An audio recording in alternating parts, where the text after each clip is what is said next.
Wonderful. So welcome to the Curriculum Subcommittee meeting. We're meeting on today, Wednesday, February 9th. And we have several agenda items. The meeting is being recorded, so those of you who are not able to watch us live can join in and get the updates. We're going to, first up, we have approval of minutes for the January 18th, 2022 meeting. Is there anyone who would like to move the minutes? I can move it. Okay, I will second, and then we'll take a live roll call vote. Helen? Yes, does Susan second it? I'll second myself, or Okay. you. I'm not myself. I can't Yes. do that. I'll second your motion. Susan? Yes. And I vote yes as well. So the minutes are accepted and approved. We had the OTL teaching and learning goal update second on the agenda. We're going to actually move that we have some staff that are available to join us at different times. So we're going to move some of those. We'll have everything on the agenda. Will still be on the agenda. We're just going to move the sequence. So we're going to shift the OTL teaching and learning goal update to the last of the three main items on our agenda. So we'll do the math curriculum update, the DESE social emotional learning grant, and then the OTL teaching and learning update, if that's acceptable to the committee. Okay, great. So I'm going to hand it over. I'm going to hand it over to Leslie to start the second agenda item. Then will be our math curriculum update. Oh, you're muted. I'm sorry. All right, now it's a meeting. Thanks for having us. It's been really a pleasure to come to Curriculum Subcommittee and to specifically share what's happening in the various content areas.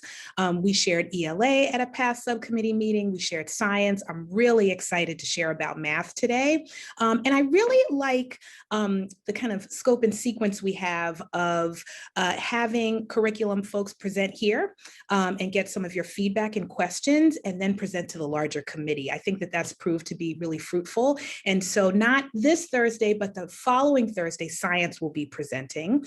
And sometime in March, math will be presenting. And so we have Matt Rosenthal here. And so you'll see on the agenda, it's K-8 math, but very similarly to what we did when Emily presented, we wanted to give Josh a chance just to do a quick preview, not a presentation in the same way that Matt's presenting, especially, Matt's, much of his work is going to talk about the rollout of the new investigations curriculum. But we're happy to have Josh here just to give a little preview, share some updates as we hope that he will be presenting with Matthew, presenting math in March. So there's a lot of M's.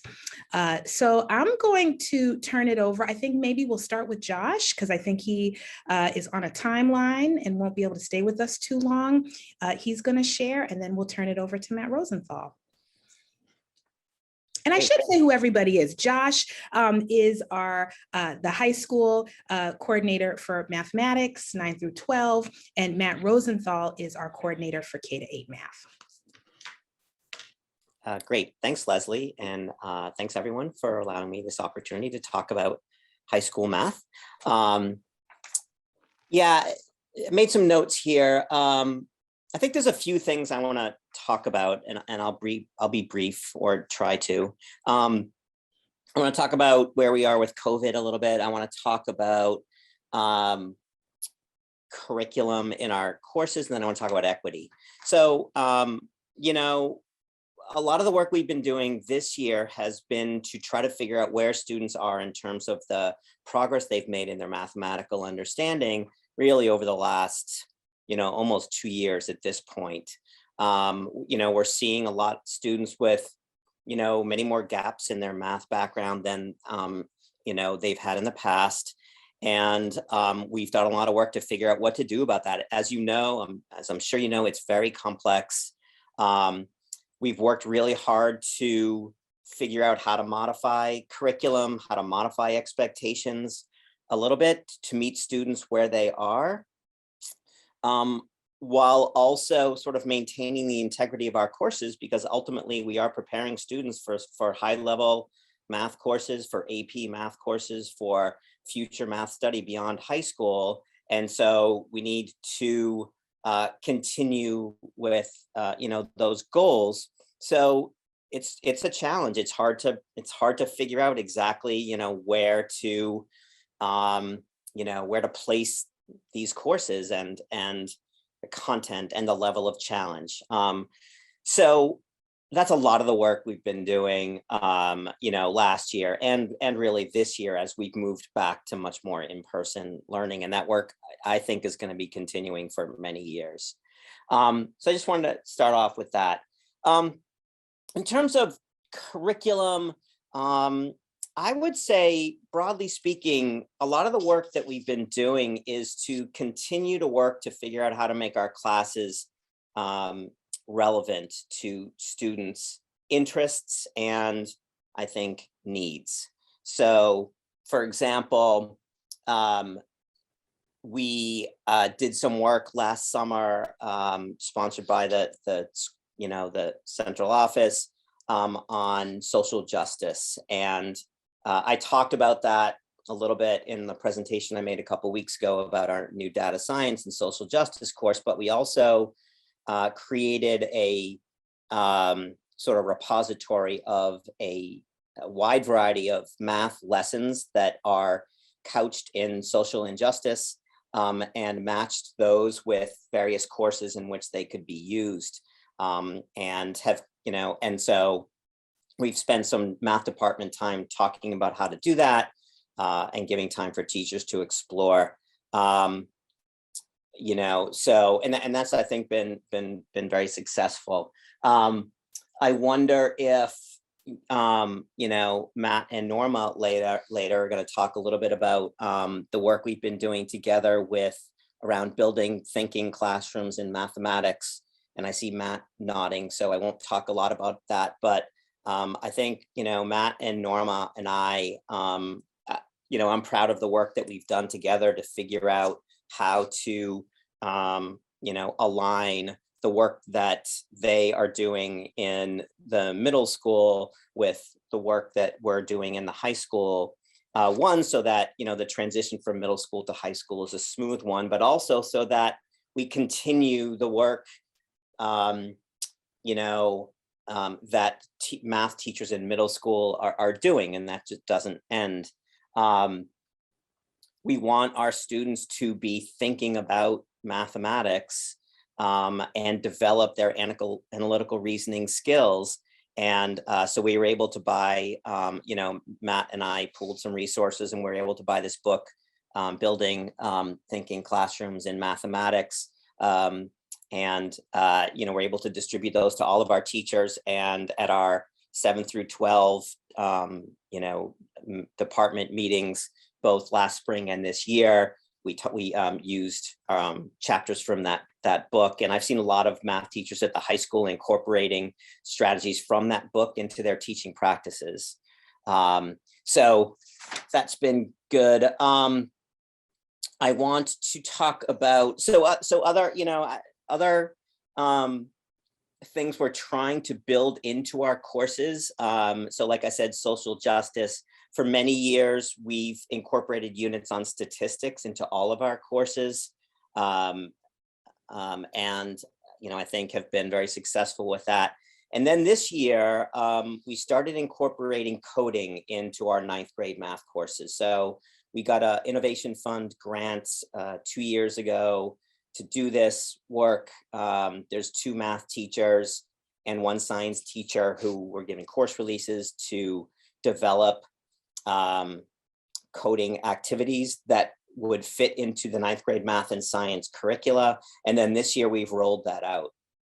For a lot of reasons. One, I think coding at its foundation is mathematics and mathematical, and the reasoning, the skills needed to build code are the same that are needed to, build mathematical understanding.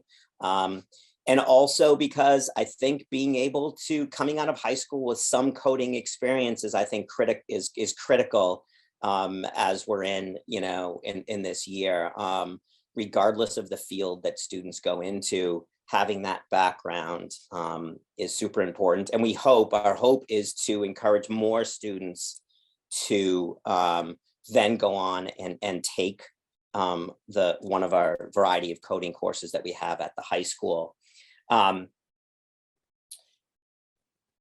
Yeah, okay, so there's that. And that really, I think, segues nicely into this last piece that I wanted to talk about, which is about equity. Because another reason we have done coding is because, you know, both women and students of color are very much underrepresented in fields of technology and in coding. So part of our goal is to expose all of our students, and particularly our students of color and women, to coding, and hopefully, that can lead to more of those groups taking our computer science courses and moving on into careers in coding, because there are just tremendous opportunities in that. We do a lot of work with leveling, with equity, I think, within the math department. I break it down into kind of tier 1 work that we do inside the classroom, and then tier 2 work that we do to support students and teachers outside of the classroom. So inside of the classroom, we've had many discussions at department meetings about how to build culturally responsive classrooms, how to build anti-racist teaching practices into our pedagogy. A lot of which really center around building strong relationships with students and acknowledging how their backgrounds, are accepted and honored in our courses. And that work has been ongoing, and and I really pushed teachers hard this year to make that one of their goals, for professional development as part of their education plans, and many of them did. And so I think the work we've done in that area, I'm proud of, and we have a long way to go with that.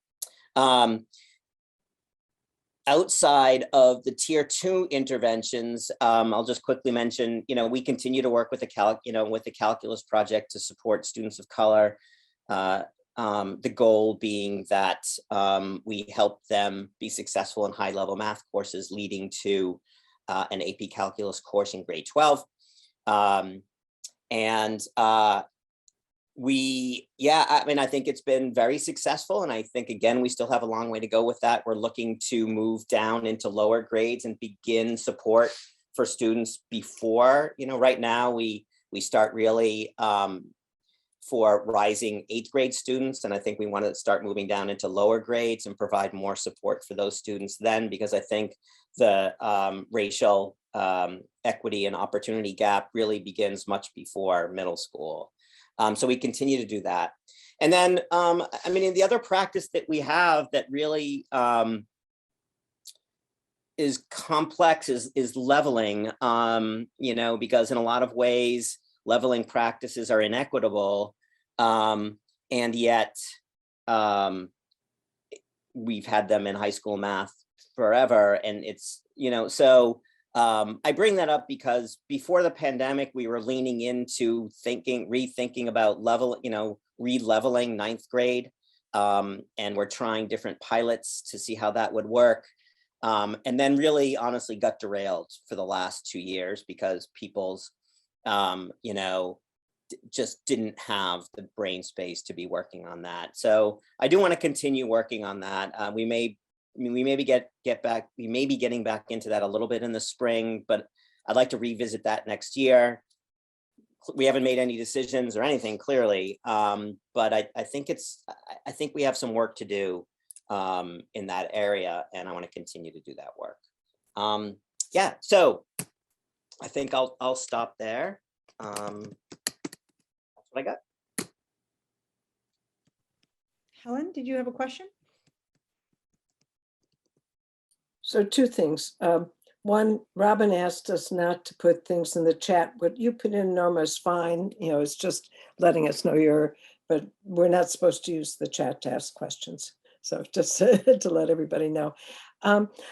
Josh, thank you for that presentation. I was just curious if you could give some examples of making courses relevant, or what you talked about, social justice, and beyond data courses that I can understand where that works in. But other than that, I'm a little confused. And so I'd like to understand.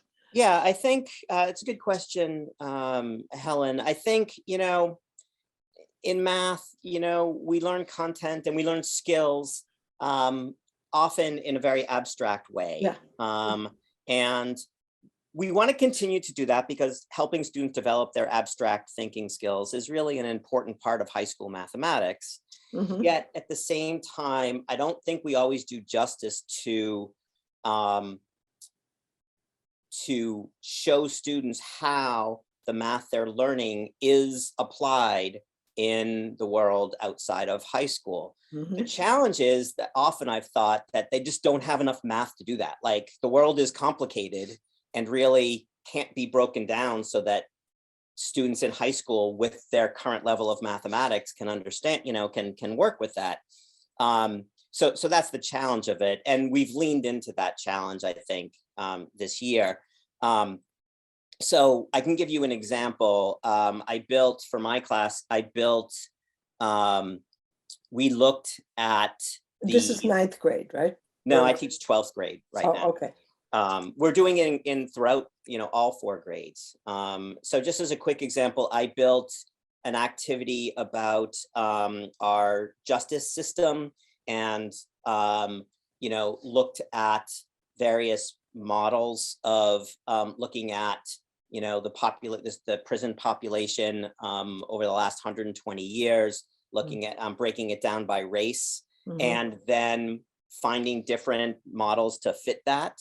And so I was working on piecewise defined functions, and we're able to show that, the incarceration rates have really leveled off, of late, and so can be modeled by different functions, and then talking about how, if the data follows with that model, what will be the impact on the prison population in the future. So there's many examples. A lot of them are based in data, but there's a lot of ways to sort of apply data that are relevant to many of our courses. Okay, thank you. Susan? I just want to say thank you. I'm not sure if you can hear me. Okay, there we go. I just want to say thank you, Josh. This is just such a great continuation of the work that you've been pushing for such a long time. And it really is, I just can't say enough about how it really feels like the right direction to increase student engagement, to increase sort of skills, to decrease barriers to entry for people who might not see themselves as being able to access computer science courses or anything else down the road, and just that kind of getting rid of that fear and that hurdle is so important. So this is great, and I look forward to hearing how the 8th grade will sort of, I know you guys have been working on 8th to 9th, but this all sounds fantastic, and I'm glad the 21st Century Innovation Fund is supporting it, and it's good for us to support too. So thank you, this is great. Thanks. Yeah, we've been, I'm proud of the work that Matt and Norma and I have done. And, I know they're going to talk about the new middle school math curriculum, and I've worked closely with them and with our 9th grade teachers to take into account, this changed curriculum and how it affects students. So. Could I ask one more question, Jennifer? Of course. So when my daughter was at the high school, there was a math sequence that was more working in groups and doing problems and problem solving type of thing, as opposed to straight, algebra, geometry. Do you remember that? I forget what it was Yes, called. well, I do, because we still have it. Okay, that's what I wanted to know. Yeah, it's called IMP, Yes, Interactive Math I was going to say Program. DMP, which was Yeah. I think the younger kids, and they used to Yeah. call it dumb math problems, but Yeah. I couldn't remember IMP. So yeah, it's been storied history. We've had IMP for 25 years, and have seen enrollment in those courses drop, and have tried lots of things to combat that, because it really is a great program, I think, for all students, but also for specific students who might not otherwise be as successful in our traditional math program. So right now, and the pandemic has affected what we can do because we need to really recruit. The way we do it now is all students take one of our 9th grade geometry courses, and then we start IMP in grade 10. And honestly, because of a number of factors, and primarily the pandemic, we weren't able really we didn't think that was maybe the best thing given that the loss of content they had. So this year we only ran the senior IMP course, which is IMP 4.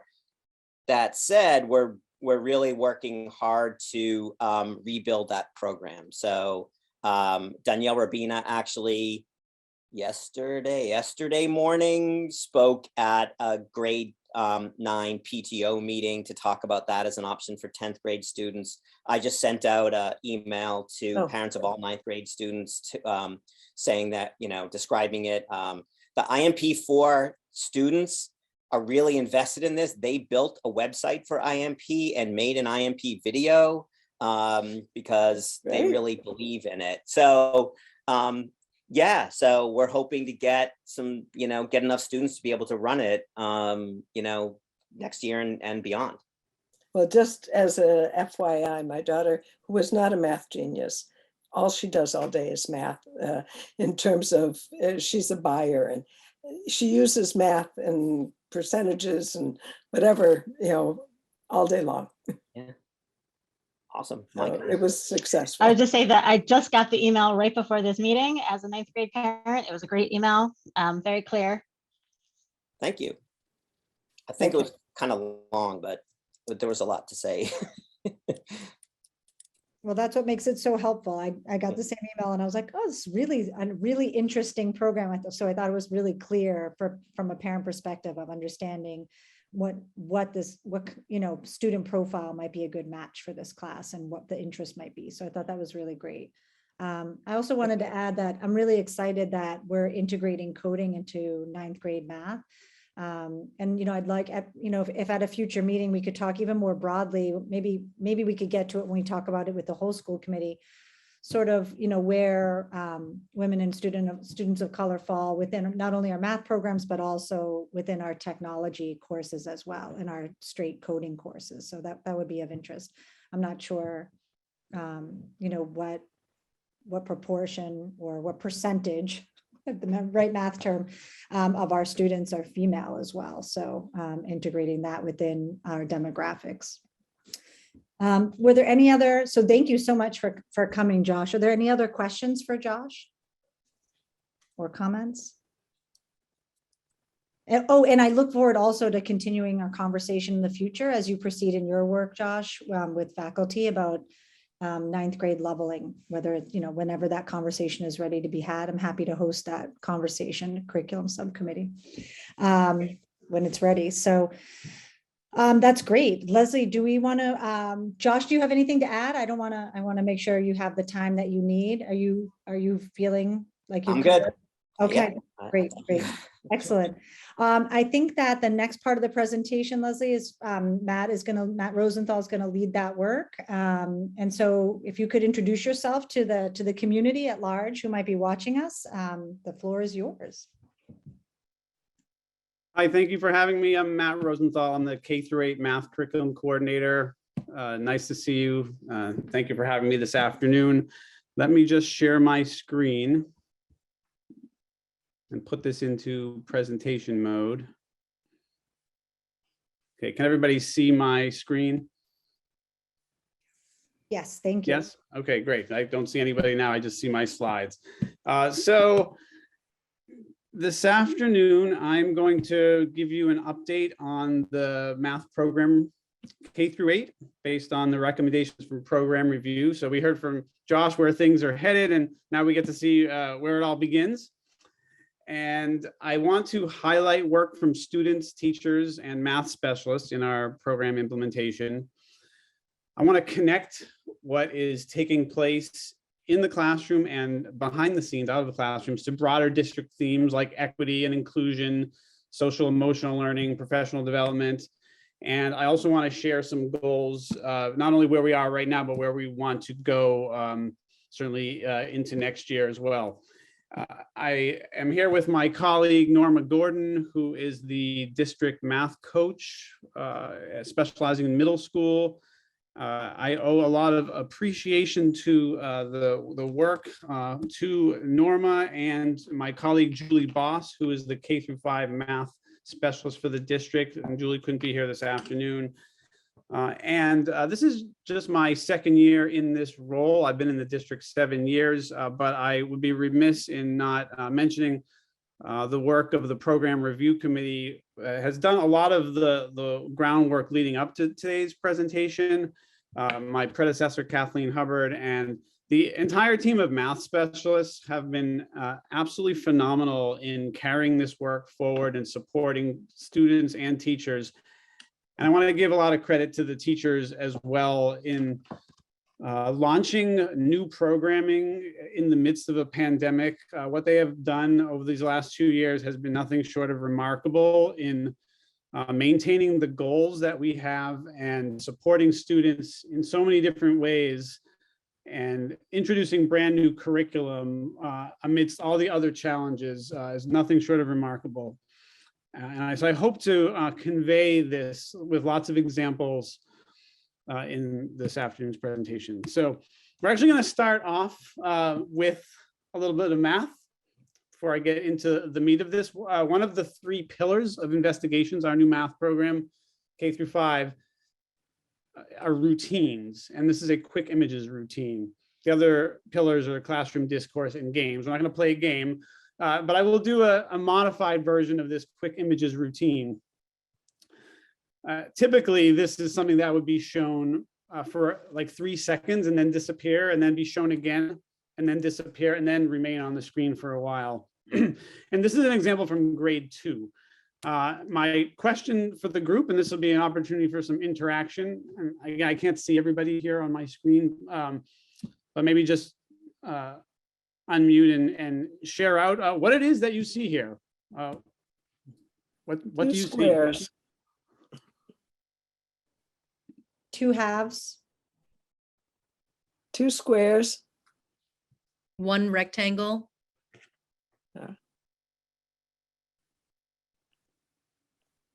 Great. I heard things like 2 squares. I heard rectangle. I heard halves. And that's precisely the types of things that we would hear from second graders. In this routine, we might have students talking about the shape. We might have students talking about the sizes. We might have students talking about the coloring, the different sections, the lines, the corners. Students come with all sorts of ideas. And continue with my slides. Yes, over the course of the lesson or the next couple of routines, this will be developed even further. And you might see the same shape in different formats. So we'll look to see what has changed and what has remained the same, or what is similar, what is different. And even as early as second grade, we'll start to see students developing a sense of equal parts and fractions and the connection to maps, flags. And you can see the picture, which I captured from a second grade classroom, of different flags from different countries in halves, thirds, fourths. And so even in second grade, students are beginning to have an understanding of fractions. And what I like about this routine in particular is that it connects the geometric shapes to the mathematical numeric representation. So where do we see halves and thirds in shapes? Very sophisticated for second grade. And this is just a classroom routine. Classroom routines, which are in grades K1 and 2, and in grades 3, 4, and 5, they're called 10-minute math. They're ideally used outside of the math block. So this is in addition to the math block. Could also be a pre-lesson warm-up. They offer ongoing skill building, practice, and review. This is just one of a whole variety of routines. They reinforce previous concepts, and they help students increase their repertoire of strategies for mental computation and problem solving. This is where we can see the merger of procedural fluency conceptual understanding, and application, which are really the fundamental components of math. We see a lot of the fluency is built in here as well. So now to the meat of the presentation. What has led up to this? It's important to share shifts in mathematics education that has taken place over the last 3, 5, 10 years, from stating a standard to communicating expectations for learning, from math as routine tasks to reasoning tasks, from teaching about representations to teaching through representations. You'll see examples of this in a moment. I hope to convey teaching through representations. I'll show you that momentarily. From teachers showing and telling to students sharing and comparing. You'll see that in a few moments as well. Questions that seek expected answers to questions that illuminate and deepen student understanding.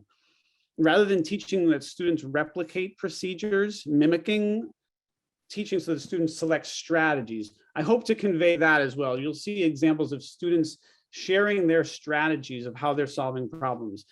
And rather than seeing math as this set of rules that we try to simplify and make easy for kids, mathematics takes time and requires deep, patient problem solving. That's what mathematicians do, and that's what we expect of our students. And rather than seeing math as just looking at a series of correct answers, we're going to be looking for students thinking. And so I hope to convey this over the next half an hour or so, showing you different examples. I want to convey these shifts in math teaching and learning, and that the program that we have chosen for elementary and middle school incorporates these goals and really levels the playing field for students and provides entry and access for everyone, and provides a challenge so that all students are going to be successful. You may have seen this slide in previous presentations in earlier years from the early part of the program review.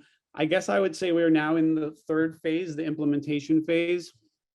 And what I'm about to share is some results that came out of the first two phases of program review. And this predates me, but I think it's important to share the vision for math in K through 8 across PSB. This came out of the program review, and I'm just going to leave this up on the screen for a moment.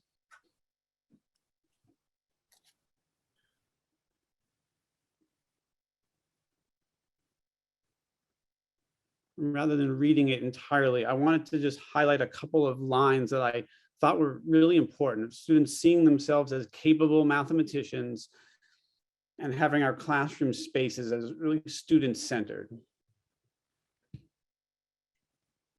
To the committee, you also have a copy of this presentation, so you can certainly read through this later. I'm sure it'll be posted on our website as well, and there'll be some active links that you can access later also. This also came out of program review, and again, I won't read every bullet point, but I wanted to underline that all students benefit when working collaboratively on math in heterogeneously grouped classrooms. That's our belief in the K-8 model, and I'm going to show examples of how effective this has been. I'll leave this up on the screen for a moment.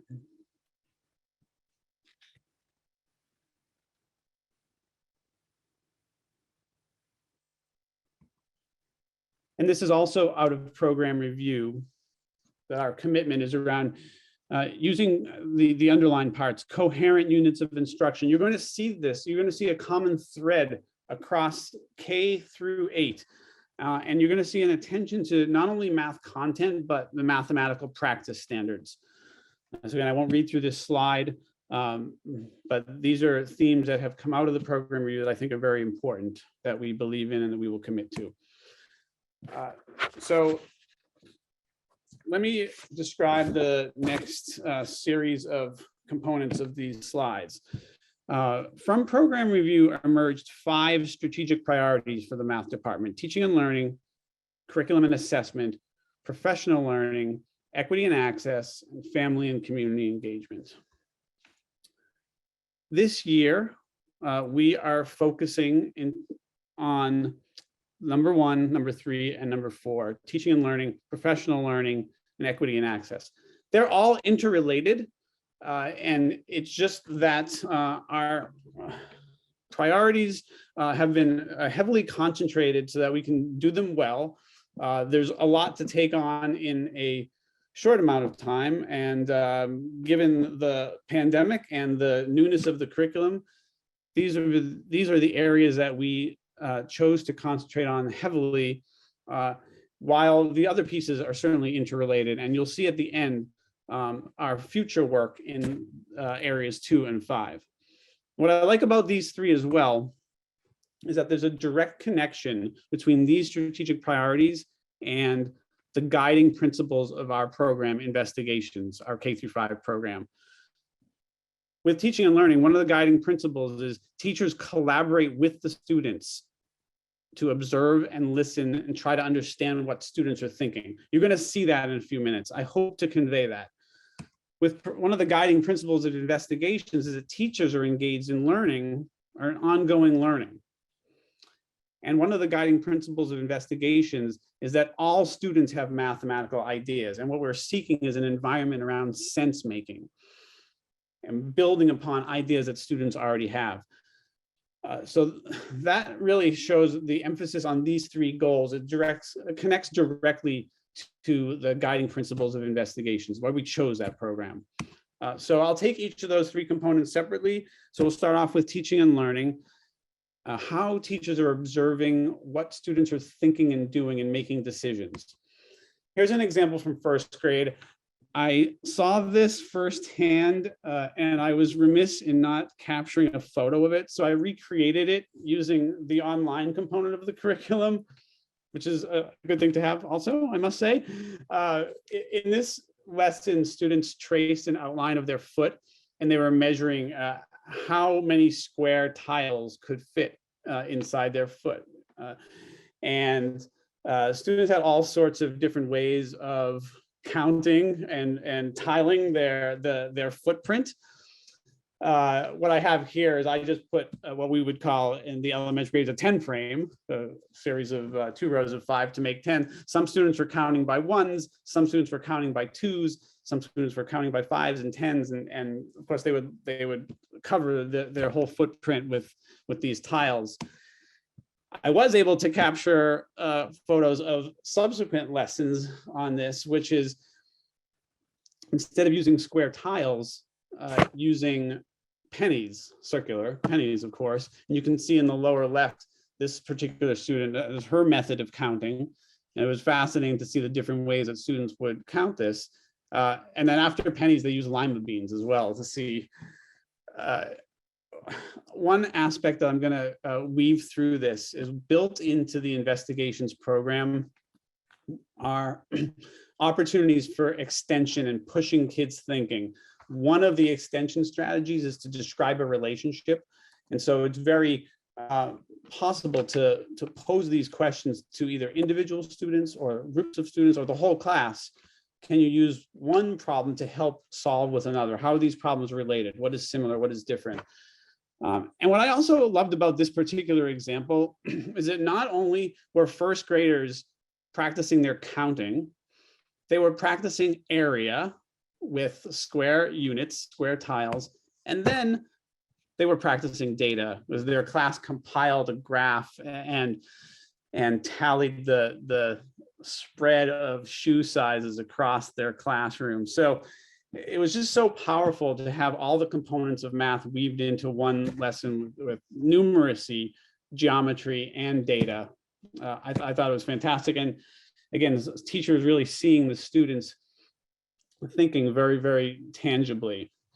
Here's an example from grade 4, where a little bit earlier in the year, where students were sharing their division strategies. 3 different students shared this example, and the teacher had students consider where the quotient, the answer here was 42, where did that show up in each of the different student strategies? And so the students built off of one another's ideas, and they emerged with a new understanding of place value and how their knowledge of multiplication can help them with their knowledge of division.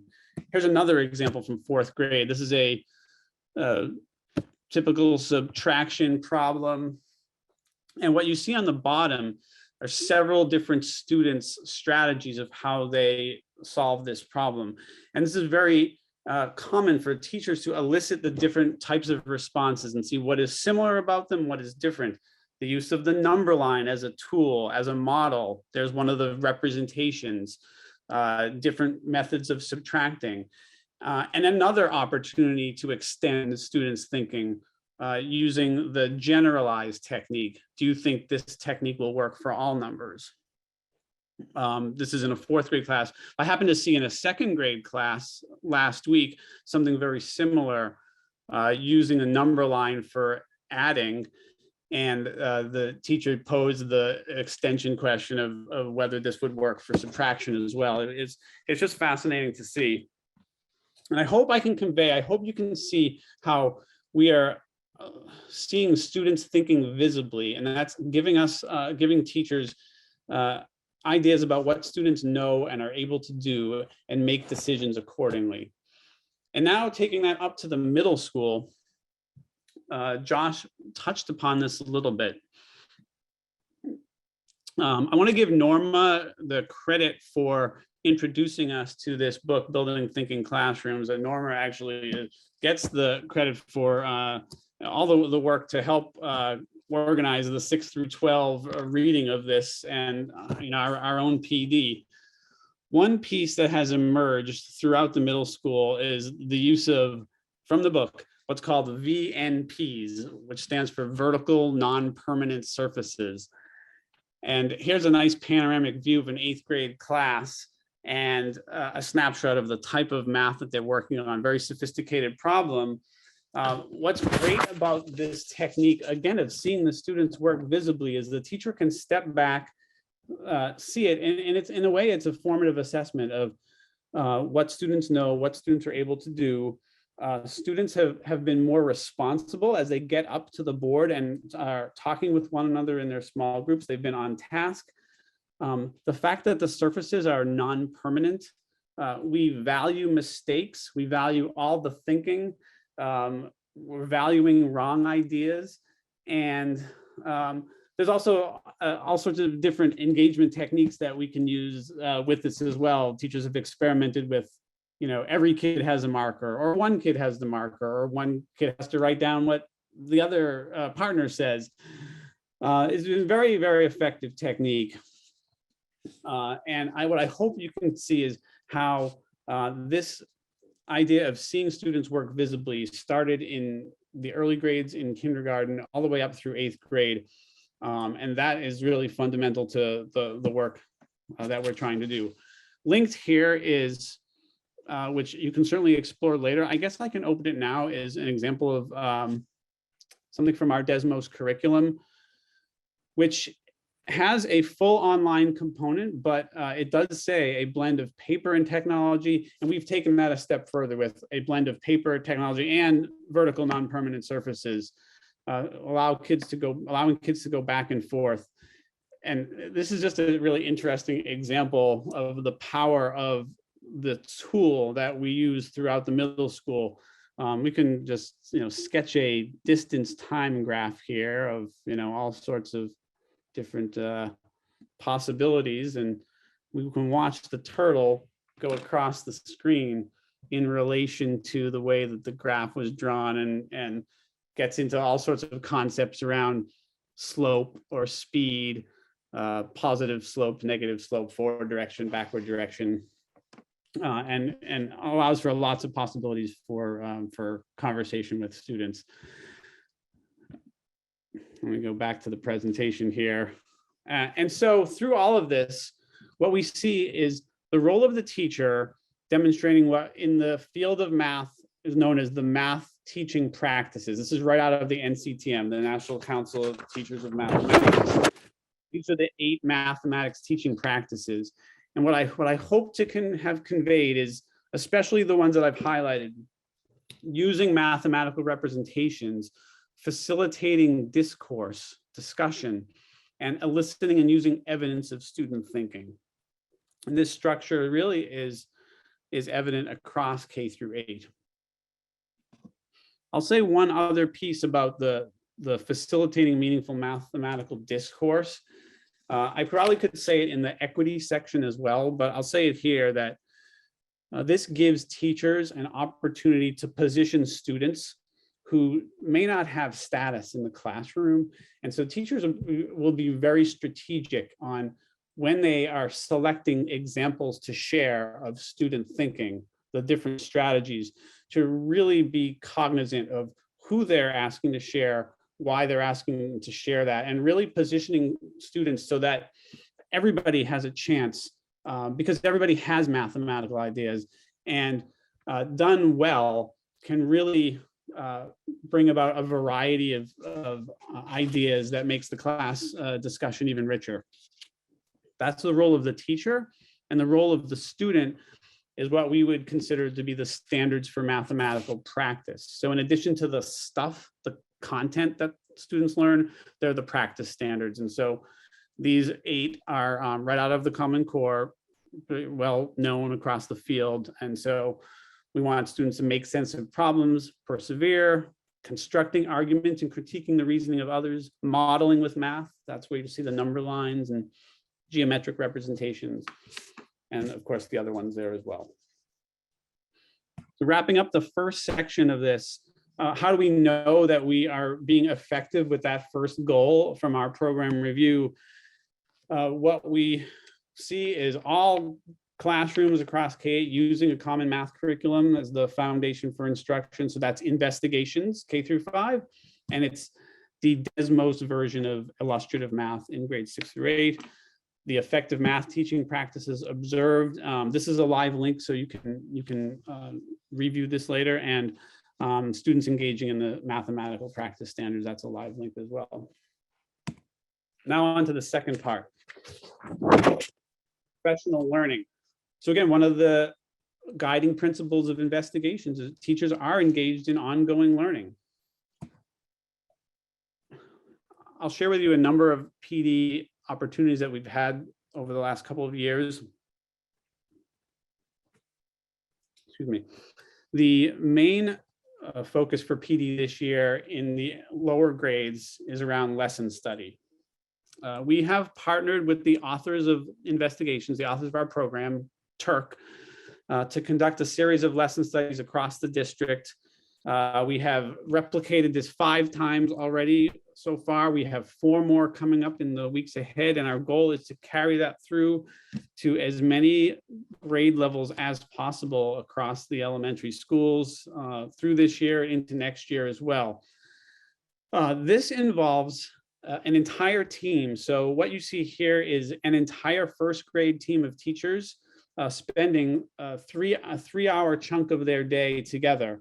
First, in a pre-lesson meeting, planning, discussing goals, thinking about what their look-forwards are going to be in the class, and really understanding what the intent of the authors of the curriculum is, carrying out the lesson itself, and then having a post-lesson debrief meeting where we talk about what we saw and analyze evidence of student thinking. So our main goals of these lesson studies is how the curriculum will support teachers in their planning to uncover student thinking.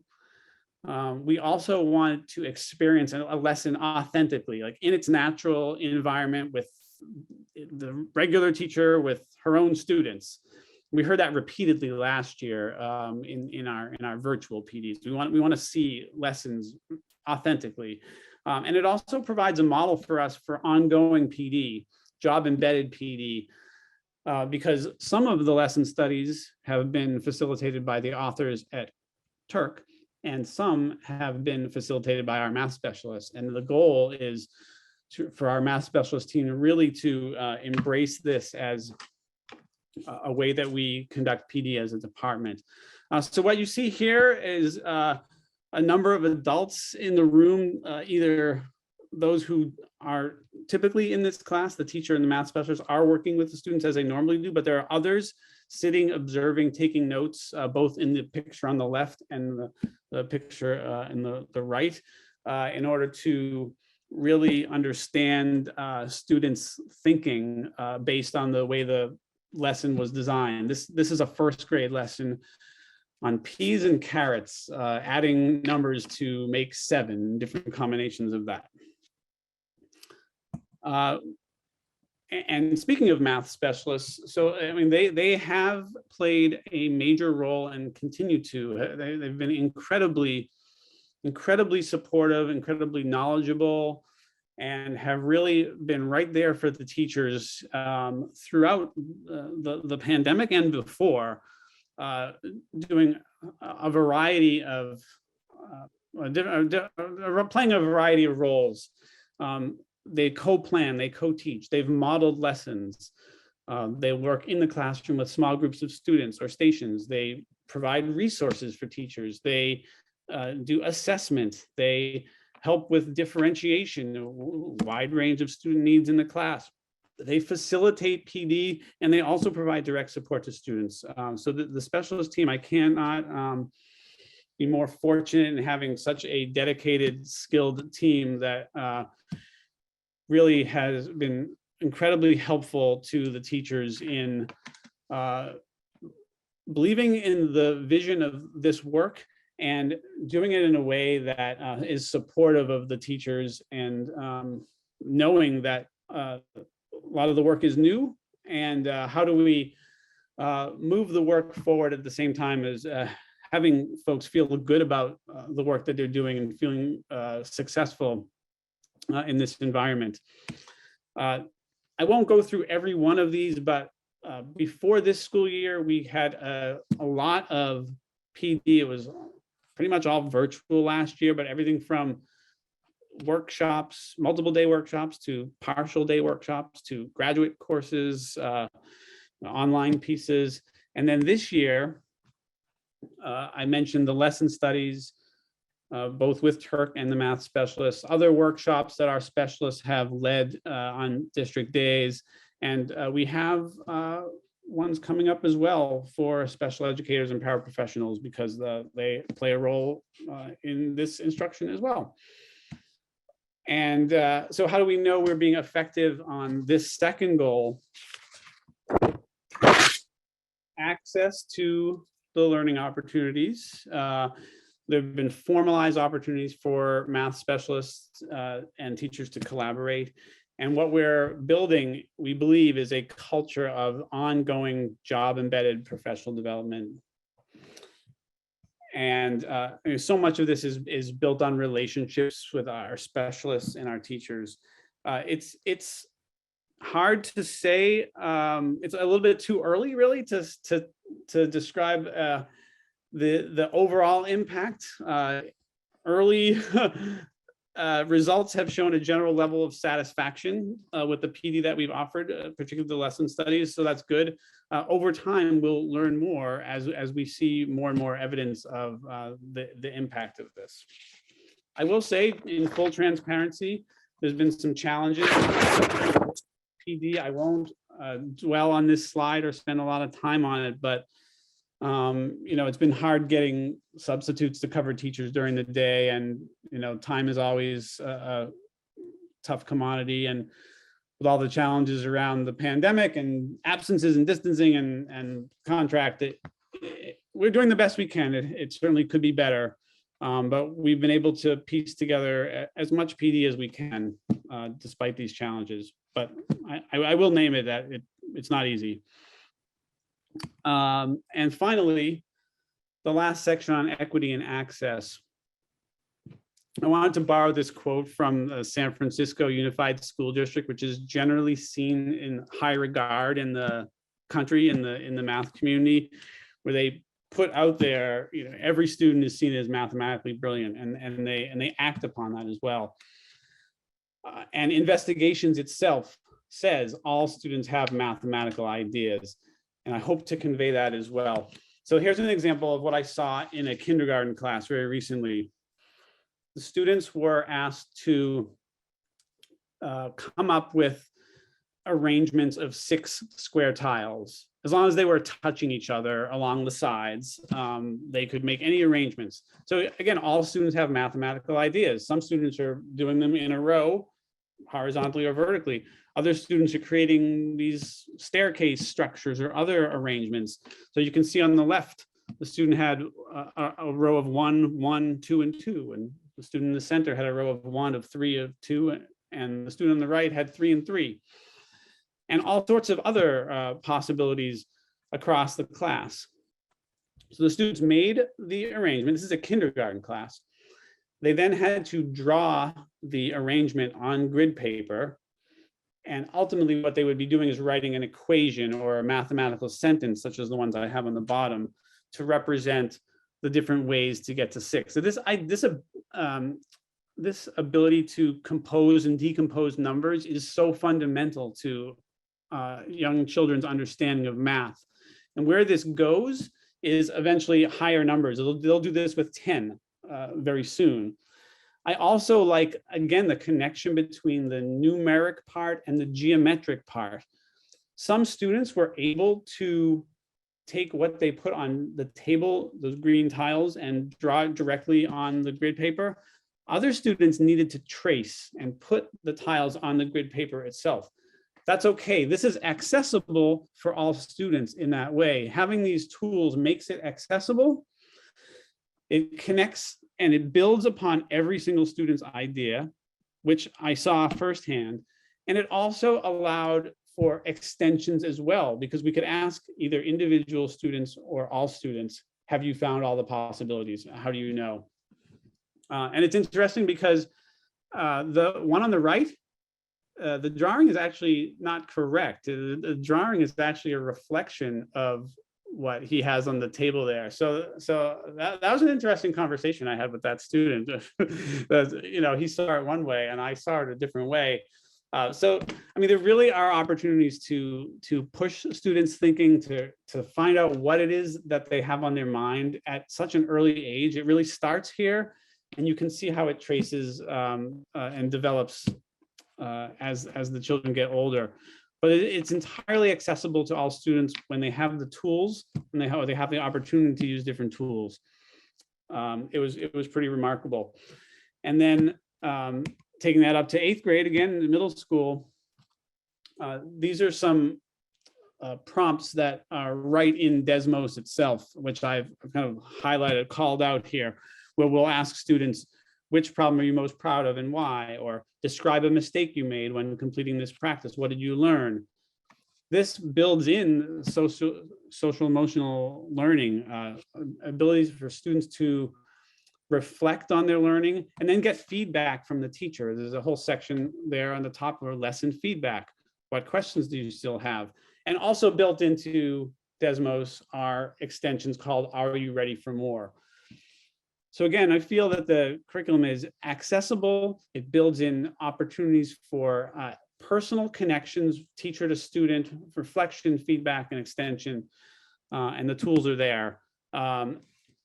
Another component for equity and access is math workshop. I'm nearing the end here, so bear with me. Math workshop would involve having a number of centers in the elementary classroom. There might be a game, there might be a series of manipulatives, there might be a prompt, a series of problems to do in their journal, in their workbook. Give students an opportunity to develop and practice skills. It helps students develop independence and learn to take responsibility for their own learning. They choose the activities, they keep track of their work, take care of the materials, work with others. Again, I've seen this with kindergarten classrooms and on up, especially kindergarten. Students can do this. They can move at their own pace from center to center, being responsible, getting feedback, and it really gives a teacher an opportunity to work with individuals or small groups and really check for understanding very strategically. Again, this is accessible and equitable. So here's an example from grade 3. This is math workshop in grade 3. What you can see here is this student is using, to represent thousands, this student is using 10 hundreds grids. And that tool really helped do the problems in the journal, and having the opportunity to collaborate with a peer and use that tool made it accessible. And at the same time, there are opportunities to extend the students' thinking, justifying their thinking. How would you convince somebody else? What happens when, if we change the numbers to this, what would happen in this case? And when we talk about differentiation opportunities like this, what we're really talking about is a classroom environment, right? The classroom environment is around making sense of the math, and that we believe that every student is capable of doing this. And I hope to have conveyed this. I hope you can see that the opportunities are there, the resources are there, and it's consistent across grade levels. So how do we know that we've been effective in this goal? Consistent access to effective teaching practices and differentiated learning across all schools, regular personalized feedback and reflection. You saw that in Desmos, you saw that the opportunity in math workshop for that, and increased student responsibility, independence, and confidence. I will say that we are aware of achievement gaps, and what I'm hoping to convey here is that looking at students from a position of strength and what they can do and what they're able to do, rather than remediating gaps.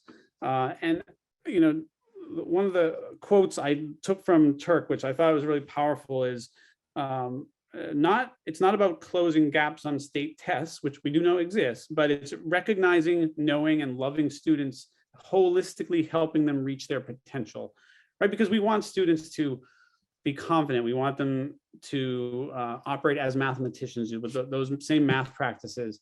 And we believe that in so doing, over time, we'll see the results. We'll see the results on paper as well.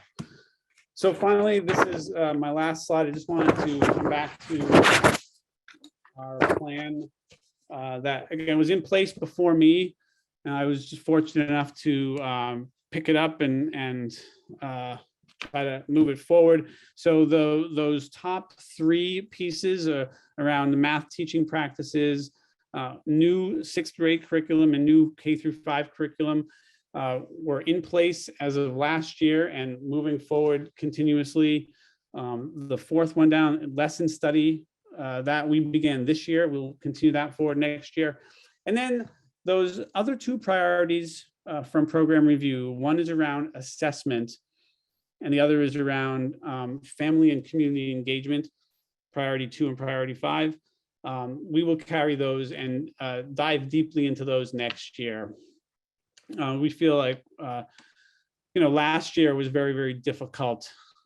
In some ways, we would say this is our first year of implementation of the program. It's hard to count a lot of last year, reduced curriculum and different models in and out of school. So really getting into the curriculum deeply now with some goals for next year, particularly around assessment and community and family engagement. That is my last slide. And I know I've talked for a while, so I'm going to stop sharing. Thank you for listening to all that. You do have it, and it'll be posted as well. So it's certainly something you can come back to if you need to. But I'll stop and answer questions if you have them. Thank you, Matt, and also Norma for joining us today and for the book study work. There's a lot of really great information. I'm glad that it had some historical perspective in there too, for folks who may not have been here for the whole math program review process and where we are in that cycle.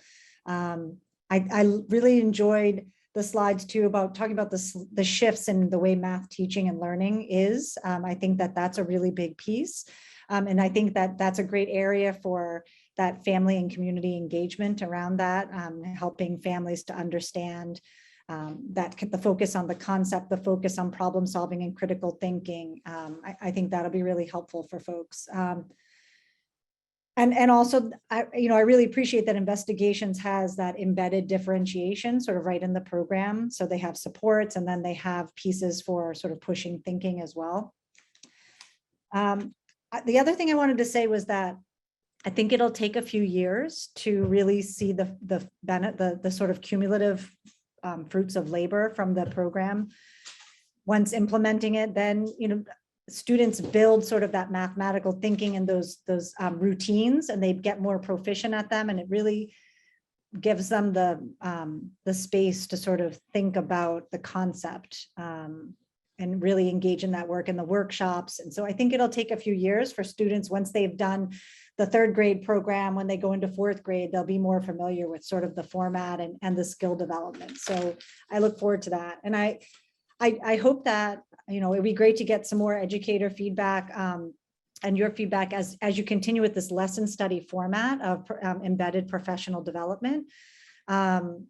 You know, that I happen to have engaged in some of this kind of PD before and found it really beneficial. It is all about relationships. And, you know, I hope that, I'm sure that we are encouraging a culture that promotes space for taking risks for educators, because that's, you really have to go out on a limb to plan a lesson together, teach it, and then debrief, because someone's got to be the person in front of teaching in front of all the other teachers who are watching you and taking notes. So that can, you know, you really need a good space to be able to do that kind of work. So, and then debriefing it. And then I've also seen the model where after the debrief, a plan is made, and then a second group of students is taught the same lesson using the feedback from the first session, and then implementing it in the second session, and then debriefing, like, was that better? What kind of like teaching turns did we take to help student learning? So anyways, I was just really excited that that's a model that you all are engaging in, because I think it can be, it's really meaningful because it's the kids that are in front of you. And so you're getting to take that curriculum and apply it right to the kids in front of you and see how it works. So again, that the big piece being, you have to be able to feel comfortable taking risks, because it can be really intimidating. But that's really exciting. So it's really exciting work. So I guess I have more comments than questions. Did other folks have questions or comments? Susan? Thank you. Thank you, Matt, for this. And it's just such a, we're so lucky as a district to have you, having moved from the ECS coordinator role into this role, and be able to see so many of the kind of cross horizontal themes that we're working towards. And I guess I want to ask a question that sort of bridges those a little bit, which is, you know, one of the big questions as we moved the ECS program a number of years ago from a pull out, you know, one-on-one, gifted and talented, whatever you want to call it, model that largely focused on math, although not exclusively, to having ECS be more project-based, be more makerspace, be a really different kind of whole classroom model. So not at all gifted and talented, and not focused on math in, you know, in particular. And one of the things that we said we were doing as a part of that was to make sure that strong tier 1 instruction in each of the program areas, including in particular math, was kind of working, and differentiation was working, not only for strong kids who came in strong at math, but kind of challenging kids who had math potential, but maybe didn't have Russian math or whatever else other kids had, but really had math potential and needed that challenge in the classroom. So I'm kind of curious if you can, just with your historical perspective, talk to us a little bit about how the kind of tier 1 kind of instruction is going to adapt to make sure that we're challenging all learners and kind of fulfilling that promise from the conversion of the ECS program.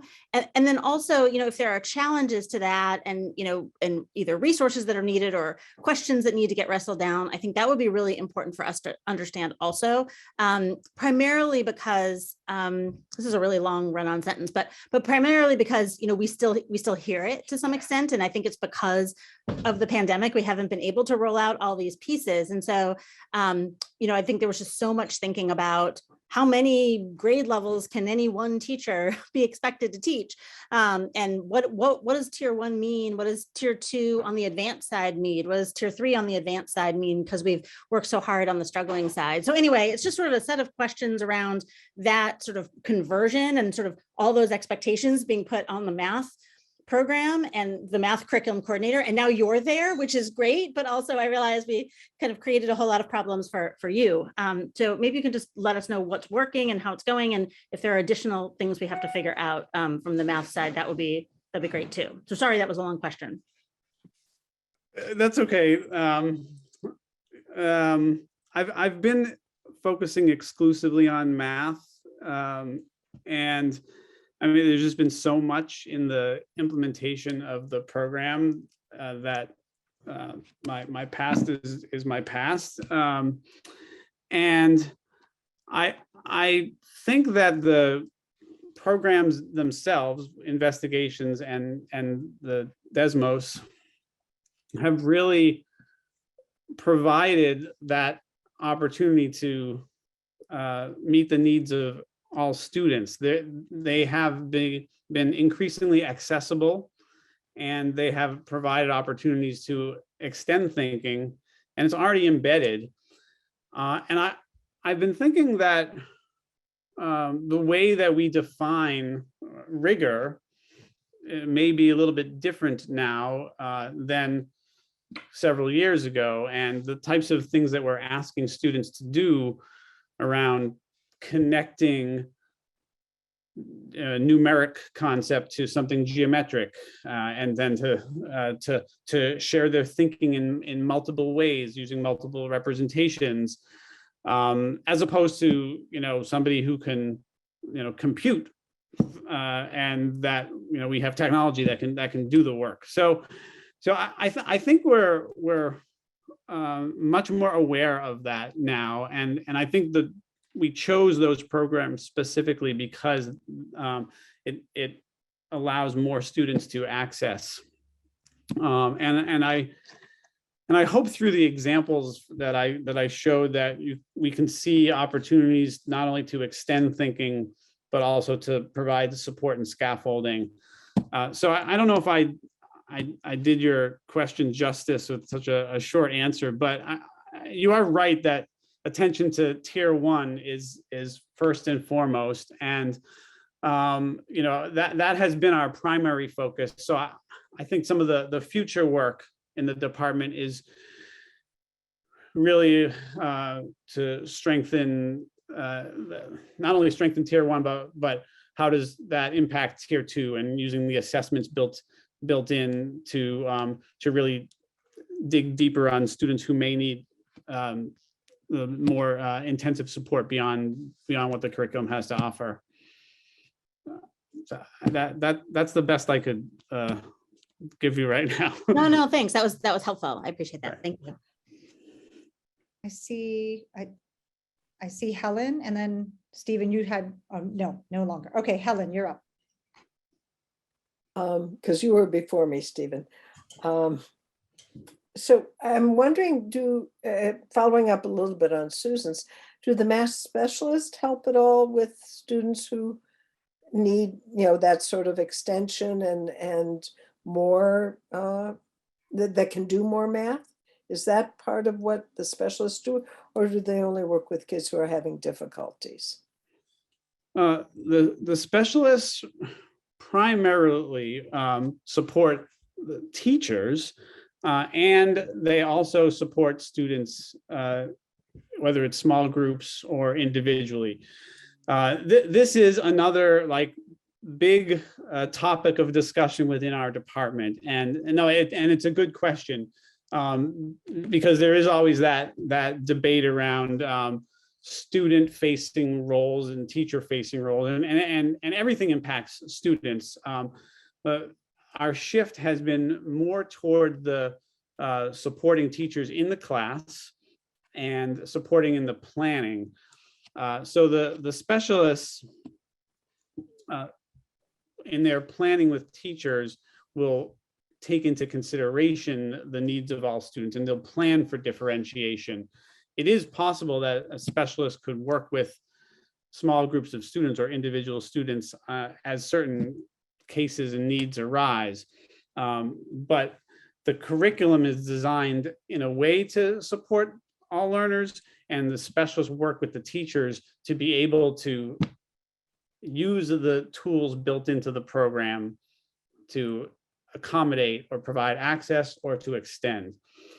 Can I just also jump in for a second, Matt? Do you mind? Go ahead.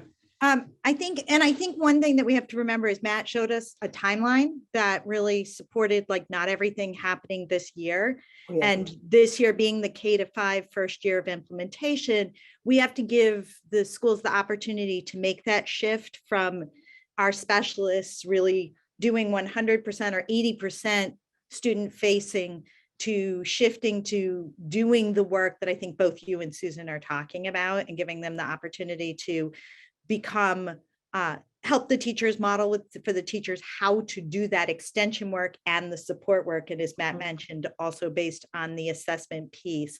So I think like looking at those arrows on his graph and seeing that like it's going to be ongoing for a little while. And I think Jen also mentioned the fact that like it's going to take a few years to see the actual pieces. So, you know, I've seen Matt leverage the specialists a lot this year, especially with the lesson study, and, you know, that sort of being the first piece of this, like doing it in the classroom and not doing pull out in order to extend. So I just wanted to remind us of the timeline.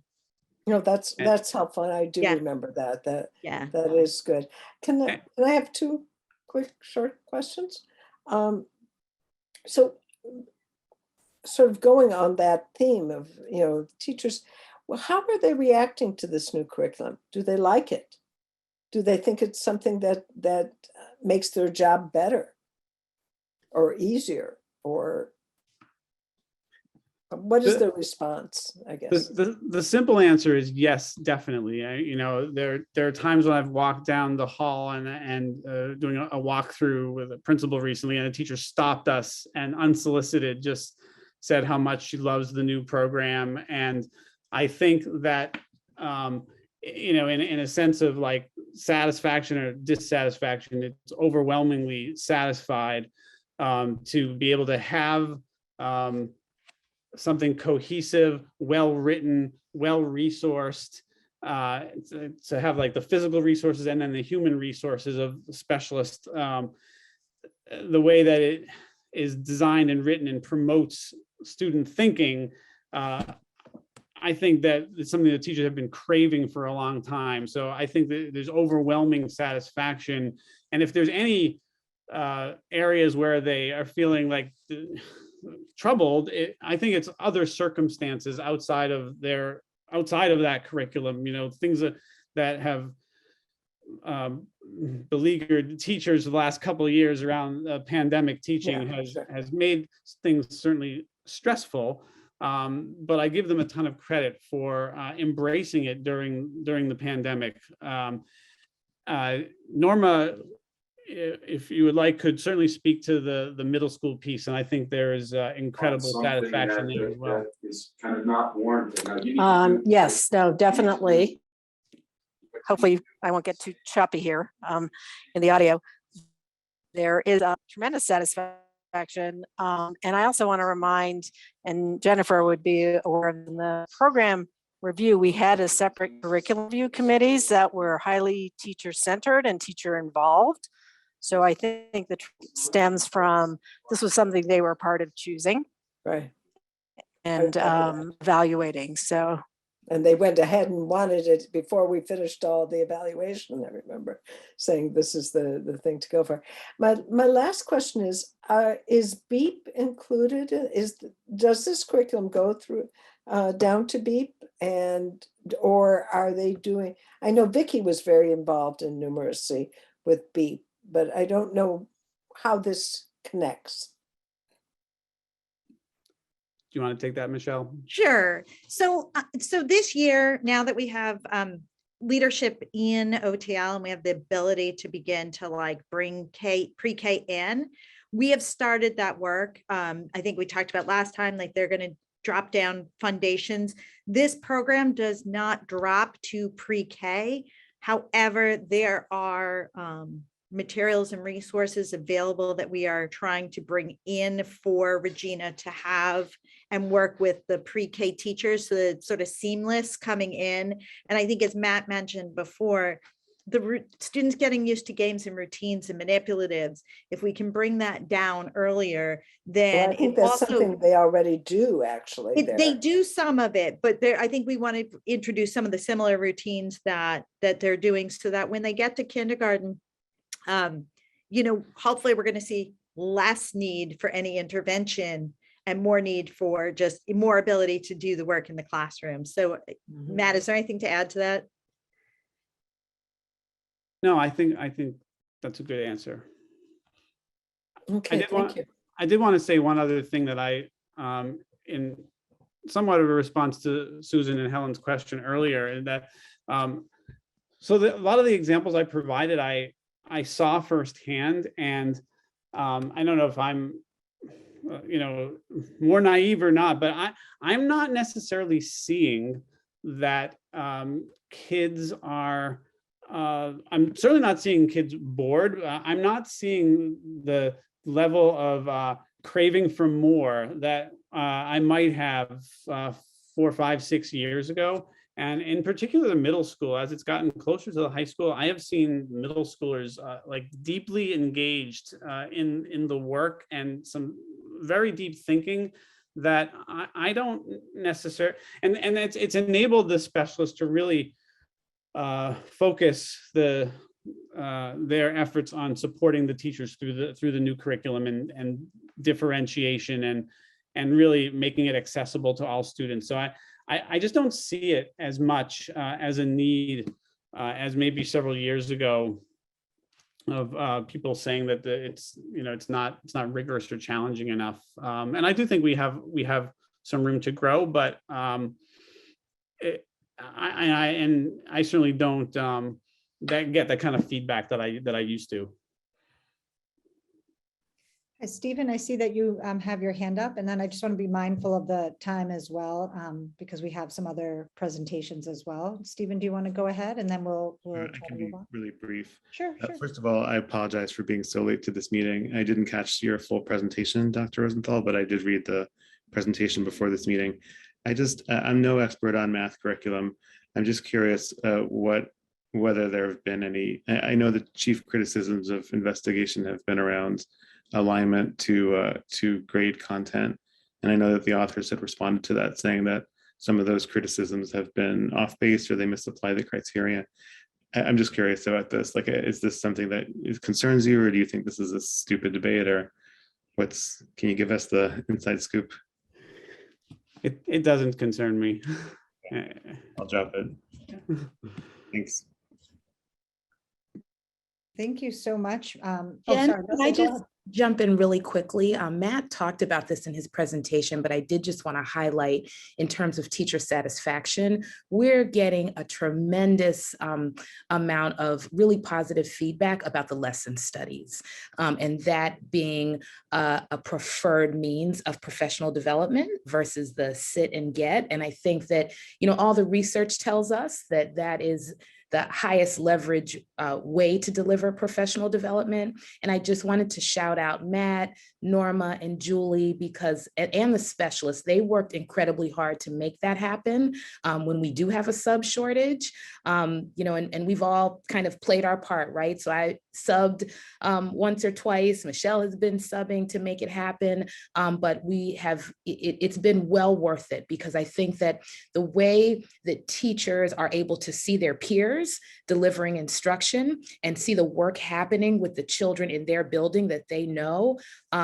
is just, it's incredible. And so I think I'll let Matt speak, but I think it's been hard to organize, but I think it's been really well worth it. And it's something that at least I've been thinking about, how can we replicate that in other curriculum areas?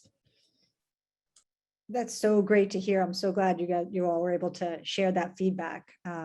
I'm so glad that it's working so well. That's because I know one of the challenges is providing professional development and finding the time. And so if there's a way that we can manage this sort of like really authentic kind of like hands-on learning, I will say sometimes it's really hard to get a group of people who are sitting in front of you to pay attention to PD, but if they're an active part of that PD, it's just so much more meaningful. So that's so great to hear.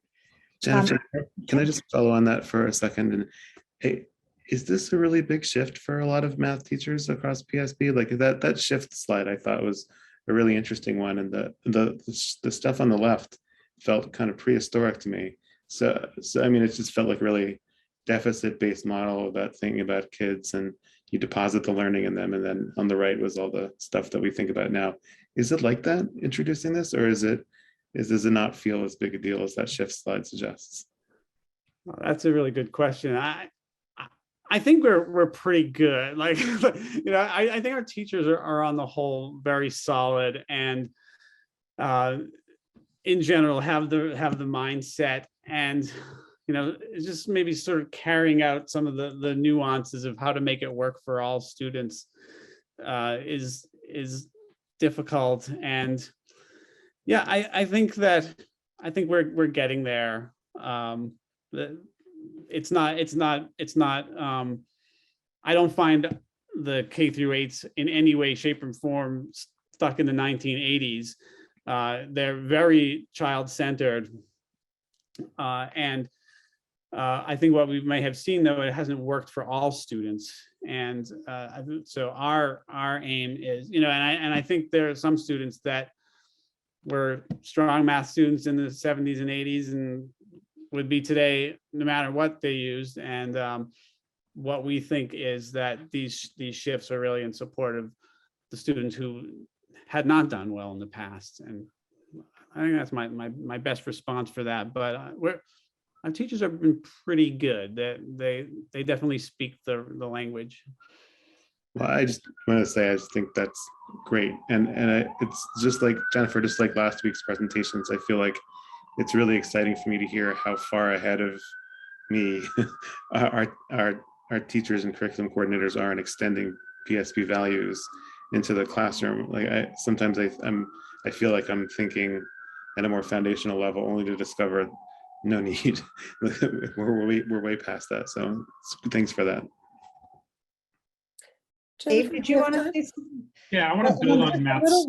Yeah, I just want us to be mindful. It's almost 5:30 and we pushed to 6 and we still have, I don't know, there's never enough time. So I just want to be mindful. If it's like really urgent, I don't want to cut anyone off. I just want us to be mindful. Go ahead, Gabe. I'm going to try to keep it super quick because I think I just want to build on Matt's response to Stephen a little bit. I think a key piece that this curriculum review or the program review and then the implementation of Allowed is getting teachers the materials, right? So a teacher who has the mindset of wanting to make a really inclusive math experience, but doesn't have the materials and the resources, is creating them on their own, or they're trying to cobble them together. And so the distinction that Matt drew at the beginning that's really important is we were able to flood a bunch of materials all at once to the entire district. And that, I think, is what then allows folks who maybe already have the mindset or already have the desire, or maybe have worked in another district where they have the resources to implement, right? Like the greatest teacher in the world with no resources is still going to struggle. And so that's the piece that allows folks who are ready to run. And then the folks who are still walking and jogging, we have the math department and the specialists and all the other resources to build them up. Helen, did you want to jump in real quick? It's not that critical. My only, and it may be a one word answer. Have there been any comments from parents about this new curriculum? I mean, have we heard anything? I know you haven't done the family engagement, and I understand that you can't do everything at once. Teachers need to know what they're doing before they engage the families and tell them what they're doing. But I've made 2 brief presentations at 2 schools' PTOs, and it was favorable. A lot of questions, more than comments, and a lot of it was around the different style or the different approach compared to the way some of the parents in attendance had learned math themselves. So, but aside from that, I generally don't hear a whole lot, and I don't know. well, that's a good thing. That's a good thing. Sounds like Norma might want to elaborate. Yeah. And just reminding, this is on the coattails of 6 through 8, which was about a year and a half ahead. There was communication, similar parent PTO. And again, I just piggyback on what Gabe said. We didn't just give teachers material and say, do this. It was part of the process of involving them, spending the time with them, getting their mindset. And many of the veteran teachers, this was the first time it was curriculum, they then didn't feel like they had to tweak. Right? So often they had materials and they were spending time adjusting. They're using it, their own visions, their own personalities, their own adaptations and shifts. So it's not lockstep, but it's something that they all appreciate, knowledge, the mathematical rigor, as well as the student engagement. Thank you. Thank you so much, Matt and Norma. And I know Josh Paris had to sign off, but thank you for all our math folks for coming and talking to us today about mathematics. And as mentioned, in a future full school committee meeting, we'll be having another presentation on mathematics. And so we can look forward to continuing the conversation at a future meeting. If everyone's in agreement, well, thank you so much for coming. And Thank you for your time. Sorry to take so long. No, please, not at all. This is fantastic. It's wonderful. Thank you so much. I think we've sort of covered most of our big questions. So if we're ready, I think we'll move on to the conversation about the DESE grant that we've been awarded for social emotional learning.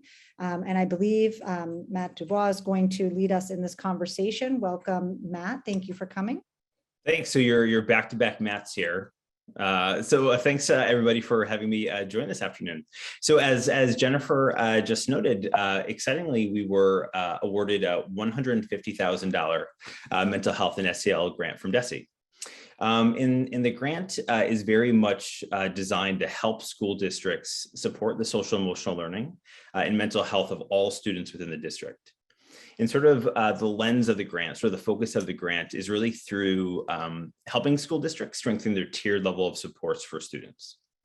So what the grant is really going to allow us to do is really invest pretty heavily in both educator professional development and in curriculum. And we're really going to focus that work on tier 1 sort of classroom-based experiences for students that are really sort of designed to be preventative, that are really designed to help promote kids' social and emotional development.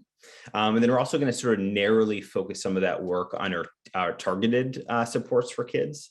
So kids who are sort of experiencing sort of significant challenges regarding their mental health or social emotional learning. So as sort of a broad overview, we can sort of break down the grant in sort of having sort of 2 lanes. The tier 1 part of the grant is really going to focus on K-8 educators. And the tier 2 part of that work will focus on K-12 clinical staff. Within the tier 1 part of that work, we're going to be able to have educators receive training to evaluate and then to pilot 3 separate SEL curricula. As folks might know, what sort of differs at different curricula are sort of the grade levels that they target. What's also sort of another difference is sort of where the evidence lays in terms of its effectiveness. There's some curricula that are more effective at different grade bands. And so those 2 things definitely influence which curricula we sort of selected here to be piloted. We also sort of took a look at what's already being implemented within the district and also sort of what folks are having interest in. And so based on that, our K-5 educators are going to have the opportunity to pilot Second Step, Harmony, and Mind Up. And our 6 to 8 educators will have the opportunity to pilot Mind Up, Lions Quest, and Merrill Strong kids. As sort of a granular sort of view of what that looks like, typically the curricula are designed where there's sort of this once a week lesson that's implemented by an adult. It's usually around 20 to 25 minutes long. And it's designed to target a very specific SEL skill. The tier 2 part of that work, again, will really be focused for clinical staff, so our counselors or our psychologists. And what we're going to invest in is sort of in a number of manualized group treatments. And so when I say that term, what I'm sort of describing are these treatments, something like Coping Cat, for example, where you purchase it and it's a manual that will have 8 to 10 lessons that are already designed. They'll have sort of materials that are attached to each lesson, and then you're sort of working through that treatment with students. And in sort of hearing from folks about where our most pressing needs are at tier 2. So again, those targeted supports for kids. We want to make sure that we have supports available for kids who are experiencing higher levels of anxiety and worry. We want to make sure that we have structures and supports in place to help support kids' social skills. What's coming up a lot are difficulties around emotional regulation, particularly around anger and frustration. And then for our middle school students, focusing on executive functioning. And so when I describe being able to invest in professional development, what that will look like is that we'll make available for educators once a week after school meetings. And in those meetings, they'll receive specific training in the curriculum or intervention that we're piloting at that time. There'll also be time that's built in where they can plan for that next week's lesson or that next week's intervention session. And then we're also going to build in a lot of opportunities for people to reflect on their work and to evaluate it. That evaluation piece is going to be really, really important. And we're going to sort of lean into 2 areas as we're evaluating the work. The first thing we're going to look at is this construct that's called the usage. And usage is oftentimes sort of described as this multivariate construct that is sort of designed to measure all the things that can impact and influence the degree to which a person can implement a curriculum or implement an intervention with fidelity. So it looks at things like treatment acceptability. So how much do you like the intervention or the curriculum? It will look at things like feasibility. So you might like the intervention, but is it really feasible within your day-to-day demands? Then also looking to see if it sort of fits within the climate and structures of our buildings.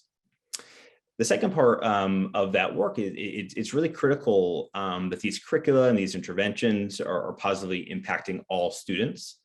And so we understand that there might be some degree of differentiation or some degree of adaptation that needs to happen with this work.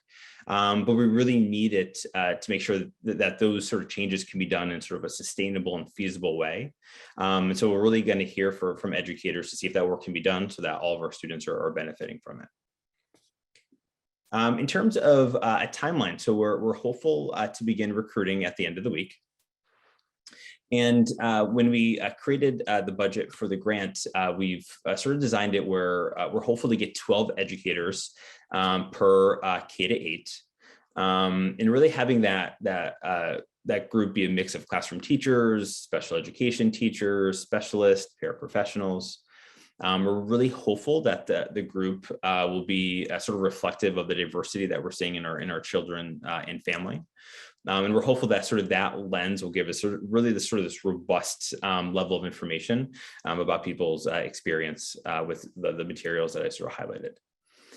We're hopeful that we'll begin implementation at some point maybe late March, and that will continue throughout the spring. We're obviously living in a very uncertain time right now. So if we're not able to execute all the parts of the grant before June 30th, we are able to ask for 2 one-year continuation grants. In terms of a broad goal, we definitely want to sort of hear from folks directly about their lived experiences and sort of their evaluations of these SEL curricula and of these interventions. That's going to be really powerful, really important information for me as I'm sort of making recommendations about what materials we want to invest in. And we'll sort of see what types of recommendations come out of this. We might see that there are recommendations that are very specific to different grade bands. So for example, we might see K-2 educators recommending something that might be different from 3 to 5, that might be different from 6 to 8. But I think if we sort of have that information directly from educators, it certainly is going to help me as I'm sort of thinking about what recommendations that we're making. So that is sort of it in a nutshell, but I'm sure folks might have some questions. Thanks, Matt. That's really helpful sort of overview of what the grant includes. Can I ask you, so does the grant cover the teacher time and the curriculum materials? Does it cover both of those? I see you nodding yes. So will that be, I was noting that it's a once a week after school, like the plan at least is to do that. So is this a stipended position? So it'll be at the workshop rate, and there'll be a lot of flexibility with it. So if a teacher or an educator is interested in participating, it's not as if they're locked in. Now you have to come every single week. It's sort of going to be, they're going to be available. And if you attend, we're going to be able to sort of reimburse you. And then, so that's great. Once the sort of review takes place over the springtime and you have recommendations, how does the funding work for that? Will that become part of our, was that funded through part of the grant, or does that go on to the operating budget? So with most of the materials that we're going to be able to purchase are physical materials, so we're going to have them. Which I think is going to give us a pretty significant head start. And so my hope is that there's not going to be sort of a massive ongoing cost to these programs. There are a lot of programs that are sort of moving to more digitized versions of it, where there's sort of these annual fees that come with it. I've tried to prioritize physical materials so that there's sort of just one-time costs. And then for the tier 2 part, for the K-12 clinical staff, will they, there was a list of different, they were maybe like 6 or 7 different programs there. Will teachers in the clinical staff be able to choose which of those they want? Will we be able to have access to all of the ones that were listed there based on the particular needs of a school or an educator or a clinician? Is that Exactly. Yep. So okay? the folks are definitely going to have, so everything will be available to everyone. And I'll back up too. So even if educators are not able to participate in the grant, they still want access to the materials, they can absolutely have access to them. And so for the clinicians, yeah, it'll be sort of based on what they're sort of observing with needs within their buildings. But my hope is that there will be some common interests, so we can sort of have these learning groups come together and do some training and some feedback collectively. Great. I see Helen has a question. Yeah, thank you. Thank you for this presentation, and thank you for getting the grant. I mean, you know, we're going out there and getting it. I guess I'm curious, did the state determine which curriculum we had to try out?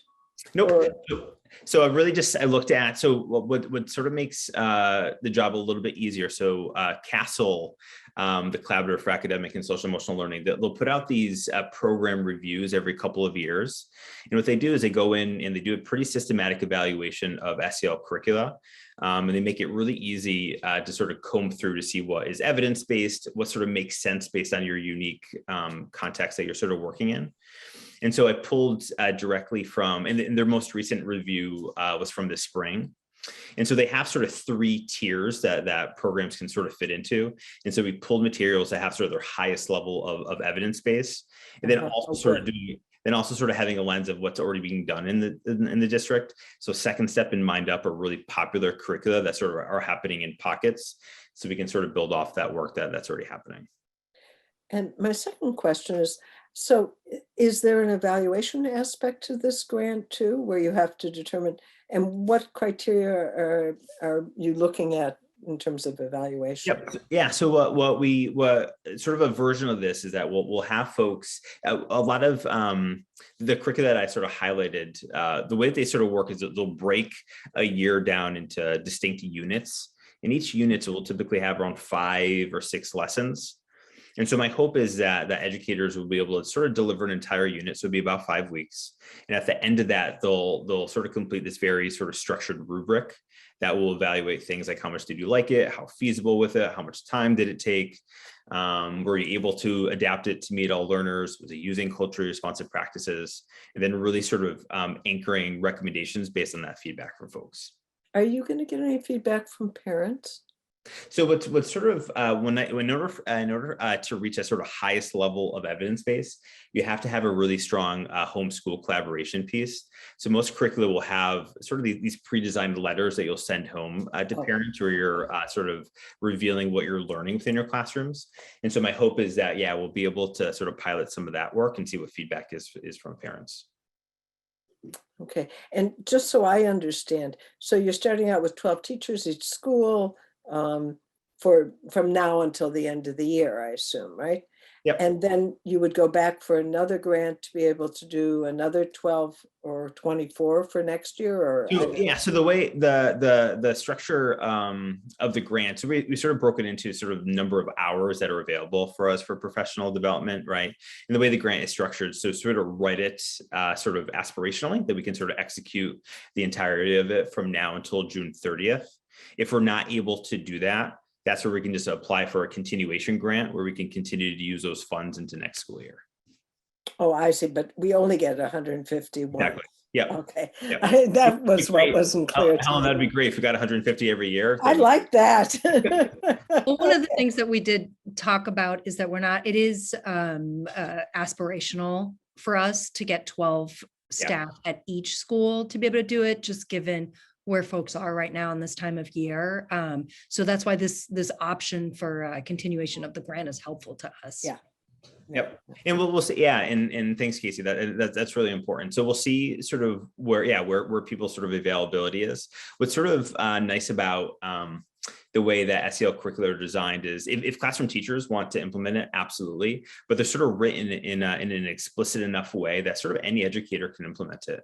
So we could have paraprofessionals or specialists or counselors. Counselors are doing a lot of that work right now. So that sort of expands the group that could potentially deliver it.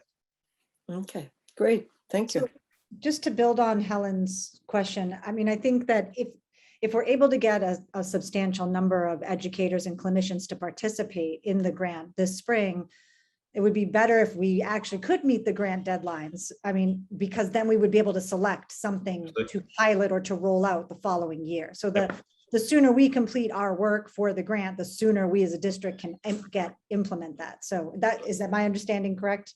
Absolutely. Yeah. If we have to get a 1-year extension, which is not a bad thing. I mean, if we need to, we need to, and it is what it is. Then, but we're still looking at just doing that same work over a longer period of time, Exactly. right? Okay. Yep. So it's not another group of people looking at the same materials theoretically, right? Okay. I just wanted to make sure I understood that. So then at the end of the grant are sort of like, one of the things that we need to think about from a financial piece, just as school committee members, is what happens after the grant runs out. And so what would those, what will our next steps be? So it sounds like we might be able to accumulate some curriculum, some hard materials, which would be great from the grant. And some of our educators would have that PD and that experience piloting it. So they'd be sort of doing the PD themselves. So we would have some possible additional curriculum purchasing costs, depending on where those pockets are. We may have some, we may have gotten some through the grant, and then we may need to sort of fill in. And then some PD for like the rollout of the implementing, whether that's like a K2 band, a 3.5 and a 6.8. Is that pretty accurate? And then the one thing I would just throw out there is, in that I want us to think about continuing that PD long term. So that once we get something implemented, just being mindful that we need to remember to onboard. And you may already be thinking about this, but it's on my mind, thinking about onboarding new teachers as new hires come on board, or as teachers that change grade levels. So if there is a K2 curriculum and then a 3.5, if someone switches in 2 years, they may need to have that PD. And I think that's just part of that long-term consistency that I think we've gotten feedback on, and I think it's common to lots of districts. I don't think this is a Brookline thing. So I don't want to, and I'm not making it about that. I just think it's one of those things that we need to think about, is that long-term consistency, so that everyone's getting trained, so that we can really see how effective the curricula can be in the hands of teachers. So this is great. Are there, Susan or Stephen, did you have any other questions? Oh, I see Helen's already. Yes. Have another question, anyone? I'm good. Thanks, Jennifer. Okay. We're good. One other thing, one thing just to highlight too, which sort of a nice part of the grant. So they're going to have a couple of meetings where everybody who received the grant is going to come together, and so there will be some professional learning that we'll be able to participate in as well, where we can absolutely potentially steal some ideas, or at least sort of hear from other folks what they're doing. So hopefully that can also bring back some good work that other districts are doing. Yeah, work smarter, not harder. Mine was a quick question, just whether or not we have money in the budget next year for purchasing any of the items that we might need to purchase. It's a great question, Helen. Yeah, in short, yes. Okay, that's enough. I'll leave it at that. Yeah. Well, this is great. Thanks again for. Susan had her hand up though. Did you? I couldn't tell if she was talking to someone or she was. Do you have a question, Susan? I was raising my hand and talking to people. Okay. Yeah, Go so for it it. was a very quick question, which is, do we have a way to get student feedback on sort of whether this is working or not? I think I heard you say feedback from educators, but especially at the middle school level, but even at the elementary level, there are kind of ways to get a sense of which programs work for which kids, because we know they don't all, graphic organizers don't work for every kid that has ADHD, right? And so how are we getting a sense, especially in kind of whole classroom models from the students, as to kind of what's working for them? I think that's a beautiful point. So I think you sort of have my mind sort of turning now. I think we'll just sort of build that into, as we're sort of meeting together, is really sort of getting feedback directly from students about what their experiences are. And I think that makes a lot of sense for both the curriculum work and that tier 2 intervention work. So I think, yeah, we'll definitely build in opportunities there. Thank you again for reaching out and applying for the grant.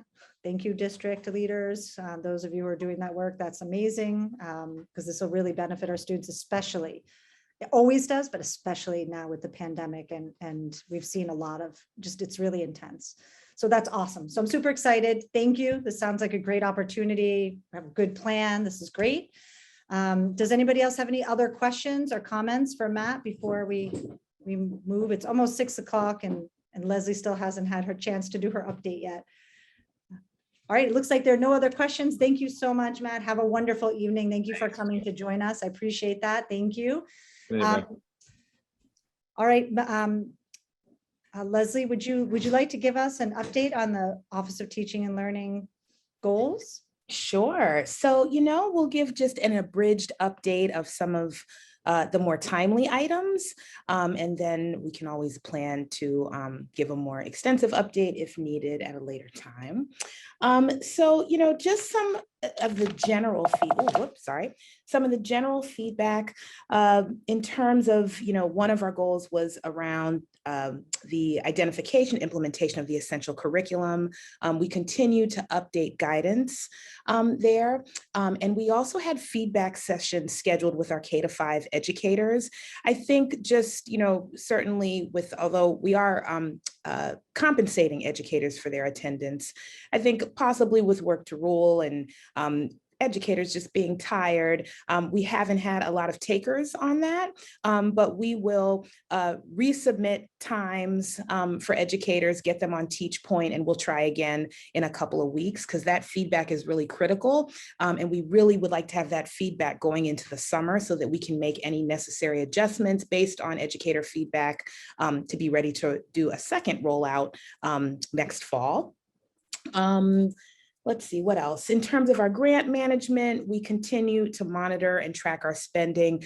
We just met in the Office of Teaching and Learning yesterday just to think about new kind of tracking mechanisms we may want to use to make sure that we have just documented information clearly, have logged our spending so that we can prepare to write amendments as needed. And so I think that is going really well. Let's see, middle school review, another goal. Gabe, do you want to jump in on that one? Sure. So as I think you all know kind of individually, but the public may not necessarily know right now, we closed our bid process. So the bid was up. We had to do that through the purchasing department. And so we have 4 bids in hand that are all from really reputable, exciting organizations. And so I reached out to all of you, and I think I've got a volunteer now to do some of the review. So the next step is to review the bids.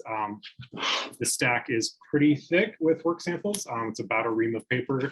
I've got them all piled up in my office because our purchasing department has folks submit physical copies. So once we get a group of people to do that review, we have to kind of use the criteria from the purchasing department, but then we can also add any additional comments and questions and concerns. We'll take a look at, I'll be doing the step of checking all the references, so reviewers don't have to do that. And then I'll be working with Leslie to put together a recommendation for the superintendent on next steps. And I think a couple of keys that are really important is that we don't have to accept any of the bids if they don't meet our criteria, and if we don't like what they have, right? We can go back to the drawing board if we need to, submit a different RFP, get in touch with other organizations. Additionally, based on my own review of the bids so far, they're pretty different. And so I'm really glad that I'm going to get a range of people. I'm going to have about 10 people with different roles in the district taking a look at this, or taking a look at the bids, because each organization prioritizes something a little bit different based on their expertise, or their sample reporting is different. So we would get a different type of report from one organization or the other. And so we want to make sure that this is aligned with what we're looking for. And I think the other step is that, right, we don't have to accept the bids 100% as is. The process through purchasing, for those who aren't familiar, is that we review the bids, determine them based on their criteria, and then we look at the dollar amounts. So I have no idea what they cost yet. I don't know what the range is. Once we submit our assessment to purchasing, then they will give me the dollar amounts, and then we go from there and negotiate exactly what we want or don't want from organizations. So it's possible that we'll end up with multiple organizations that we try to negotiate with. We may throw them all out. We may have one that's a clear front runner based on folks' input. So I'm really looking forward to that process. In some ways, this feels like a very slow train starting, but I know that with trains, they pick up a lot of momentum as well. So I'm trying to like prepare myself and not overcommit too fast, because I know once it gets going, it's going to be a lot. Everyone I've talked to just casually has been very excited, and that ranges from principals to teachers to curriculum coordinators to other community members that I've just kind of run into. So I think there's a potential for a really deep, thoughtful look at our middle school programming, and I'm really looking forward to it. And Gabe is preparing something to put in Dr. Guillory's Friday update, so that we can ensure that educators and our community parents are aware of what's happening with this. We're starting to get, just the other day, I got a couple of calls about it, which means, you know, it's percolating throughout the district. And so we want to make sure that people are getting accurate information. So you will see that in Friday's community update. Thanks, Gabe. Just the last piece really quickly, it's a little bit cart before the horse, but I want to make sure folks know that we're trying to go in with as few assumptions as possible. Right? We want this to be a review. This is not necessarily a change. We don't know what changes will be recommended. We don't know what changes we'll want to accept from what's recommended. Right? That's pretty far down the line. But the first step is to get as accurate a picture as possible and to do a really thoughtful study so that we're going into any other decision-making with really good information. That's the stage we're at right now. Thanks, Gabe. Helen? Just one thing, I'm hoping that some of the 4 have experience in K-8 schools as opposed to just middle school experience. And I think that'll be an important piece. Yeah, that's a question I'm actually going to ask, because it's not necessarily clear from their work samples. K-8 schools are not super common. All of them have significant K-12 experience. I mean, we're talking about organizations that have worked with hundreds of schools. Yeah, we have some really reputable organizations that put bids out. So we're really excited about the opportunities going forward. You know, another goal is just updating our educator evaluation system, providing relevant PD. We continued to do that. Formative assessments were just due. And so we had a number of folks meet with Gabe and Michelle for support specific to the formative. What we know is that when educator feedback and evaluation is done well, that it can really positively influence teacher practice. And so that support has really been critical. So we see a lot of our evaluators taking advantage of that support, which we're thrilled about. Our CST team, our leader, we were scheduled to meet on Friday, but then with the ice, we weren't able to do so. So just previewing, we'll be meeting with them this Friday. And so one of the things that I think is really important with all of the goals and the work of the Office of Teaching and Learning is how are we communicating about it and being very transparent about what we are doing. And so we're really wanting to work with the CST leaders to, you know, get their feedback on a number of initiatives, one of them being the dyslexia screener. So we will introduce where we are to them on Friday. Casey's doing just some updating around disproportionality with that team and answering questions that they might have, as well as we have the opportunity to provide professional development as well as additional resources to our CST teams. So we'll be getting more feedback from them. We already got quite a bit of feedback when we did the SWOT analysis with them, but on Friday, we're gonna really hone in on what specific materials do you need and what professional development will be helpful. So that's where we are with that. And then I think 2 other pieces. This is not one of our goals, but it's at the bottom of our goal sheet, just around, and I just realized I didn't submit that to you. I'll get our goal sheet to you guys, our tracker. Is around every 3 years, DESE requires particular programs, special education and English language learner programs to do a tiered review. And so we are up for that now with our EL program. And we just secured someone to support us with that review. So we're looking forward to getting that going very shortly. And that will conclude by the end of the school year. So Mindy's been fantastic around that. So we're in a really good place with that review. And then Michelle, do you want to share a little bit about where we are with the dyslexia screener? Sure, and I'll keep it brief. So as we shared the last time, our team has been meeting to talk about the dyslexia screener to identify the pieces that the state has deemed that has given us as a way to see what screener we might be interested in using in the district.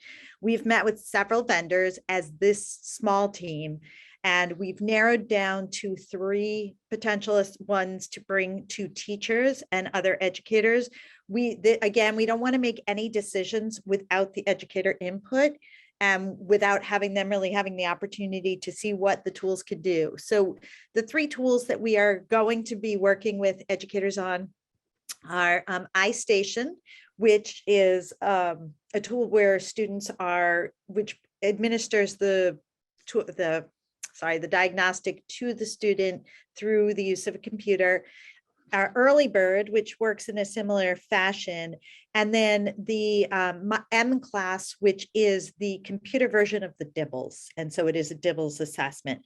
And we will be bringing teachers together to be able to, we're going to ask the same group of teachers to look at all 3 tools and to give us their assessment of it in order to bring it back and see which one we would want to bring to you and then implement within the district. So our time frame has changed slightly on that. We had said that we thought we would be closer to having a tool now and to be writing our plan for final adoption. We're not there yet. We're probably about 6 weeks behind on the original timeline, and we'll update that for you. But I think we're excited to hear what teachers and other educators think about the tools that we've identified.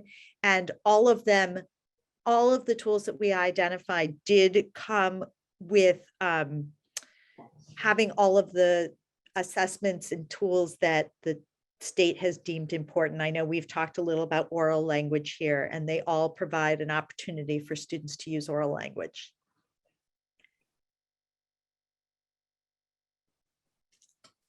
Yeah, Helen. I'm full of questions today. That's okay. We appreciate them. If you have them, somebody else does too. Maybe, hopefully. That's a good answer though. Are they all computer-based? So some of them computer-based, they're all computer-based for recording. The DIBELS, the M class has a teacher component to it, but what is computer-based that isn't is that there's no paper and pencil. The teacher presents everything through, the teacher can work on a computer and record everything. And then the other 2 are done through the computer. And we looked at ones that had high research on the voice ability for voice recognition. Mm-hmm. Okay, great. And I think, Helen, one of the things, I know I keep talking about communication tonight, is that this is the first time we've shared the names of those screeners. And so I don't want to get ahead of educators. I want to be really transparent that we know this is the first time that's been shared. And so now that we've gone through this process, which we just concluded, we will start sharing more widely and start engaging educators around how they can take part in the process. Because ultimately, I don't want educators to feel like, oh, this is something that the Office of Teaching and Learning is telling me I have to do. We certainly need to do a screener, but the one we pick should be heavily influenced by our educators. And so they will have certainly an opportunity to weigh in, and their voice will be heavily weighed in the decision that we make.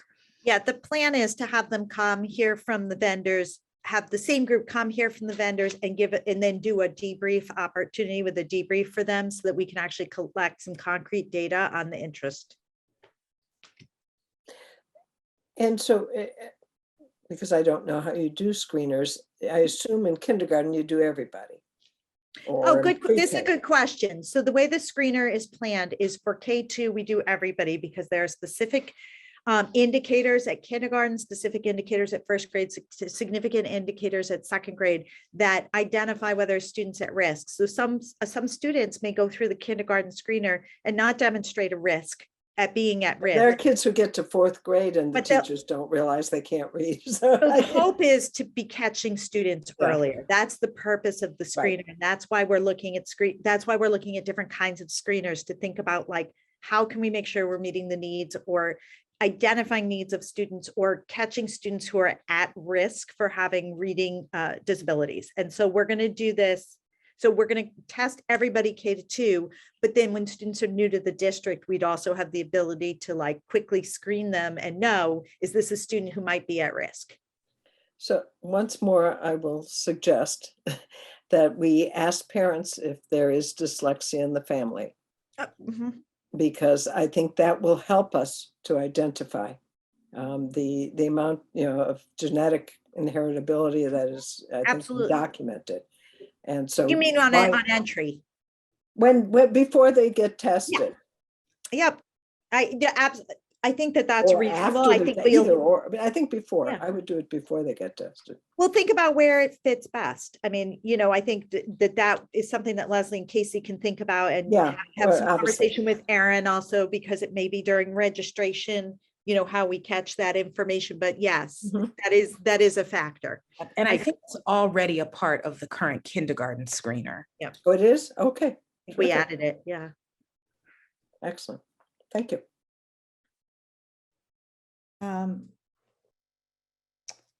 I think that's a really great idea. I won't, there may be a number of people who are not comfortable sharing that information with us. So, and I think that's why the screener is so important, right? Because then we can collect information that can help us make informed decisions, but Mhm.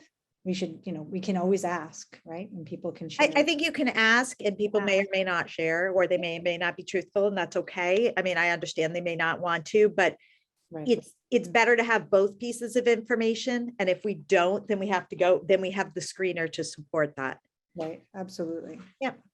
Were there other things that you wanted to update us on, Leslie, or were you able to cover everything? before? I think that was the majority. And just because, with time, I know a couple of us have a stop time coming up soon, a hard stop coming up soon. Okay. So OTL team will go back and look at the list, but I don't think there's anything that can't be shared next month.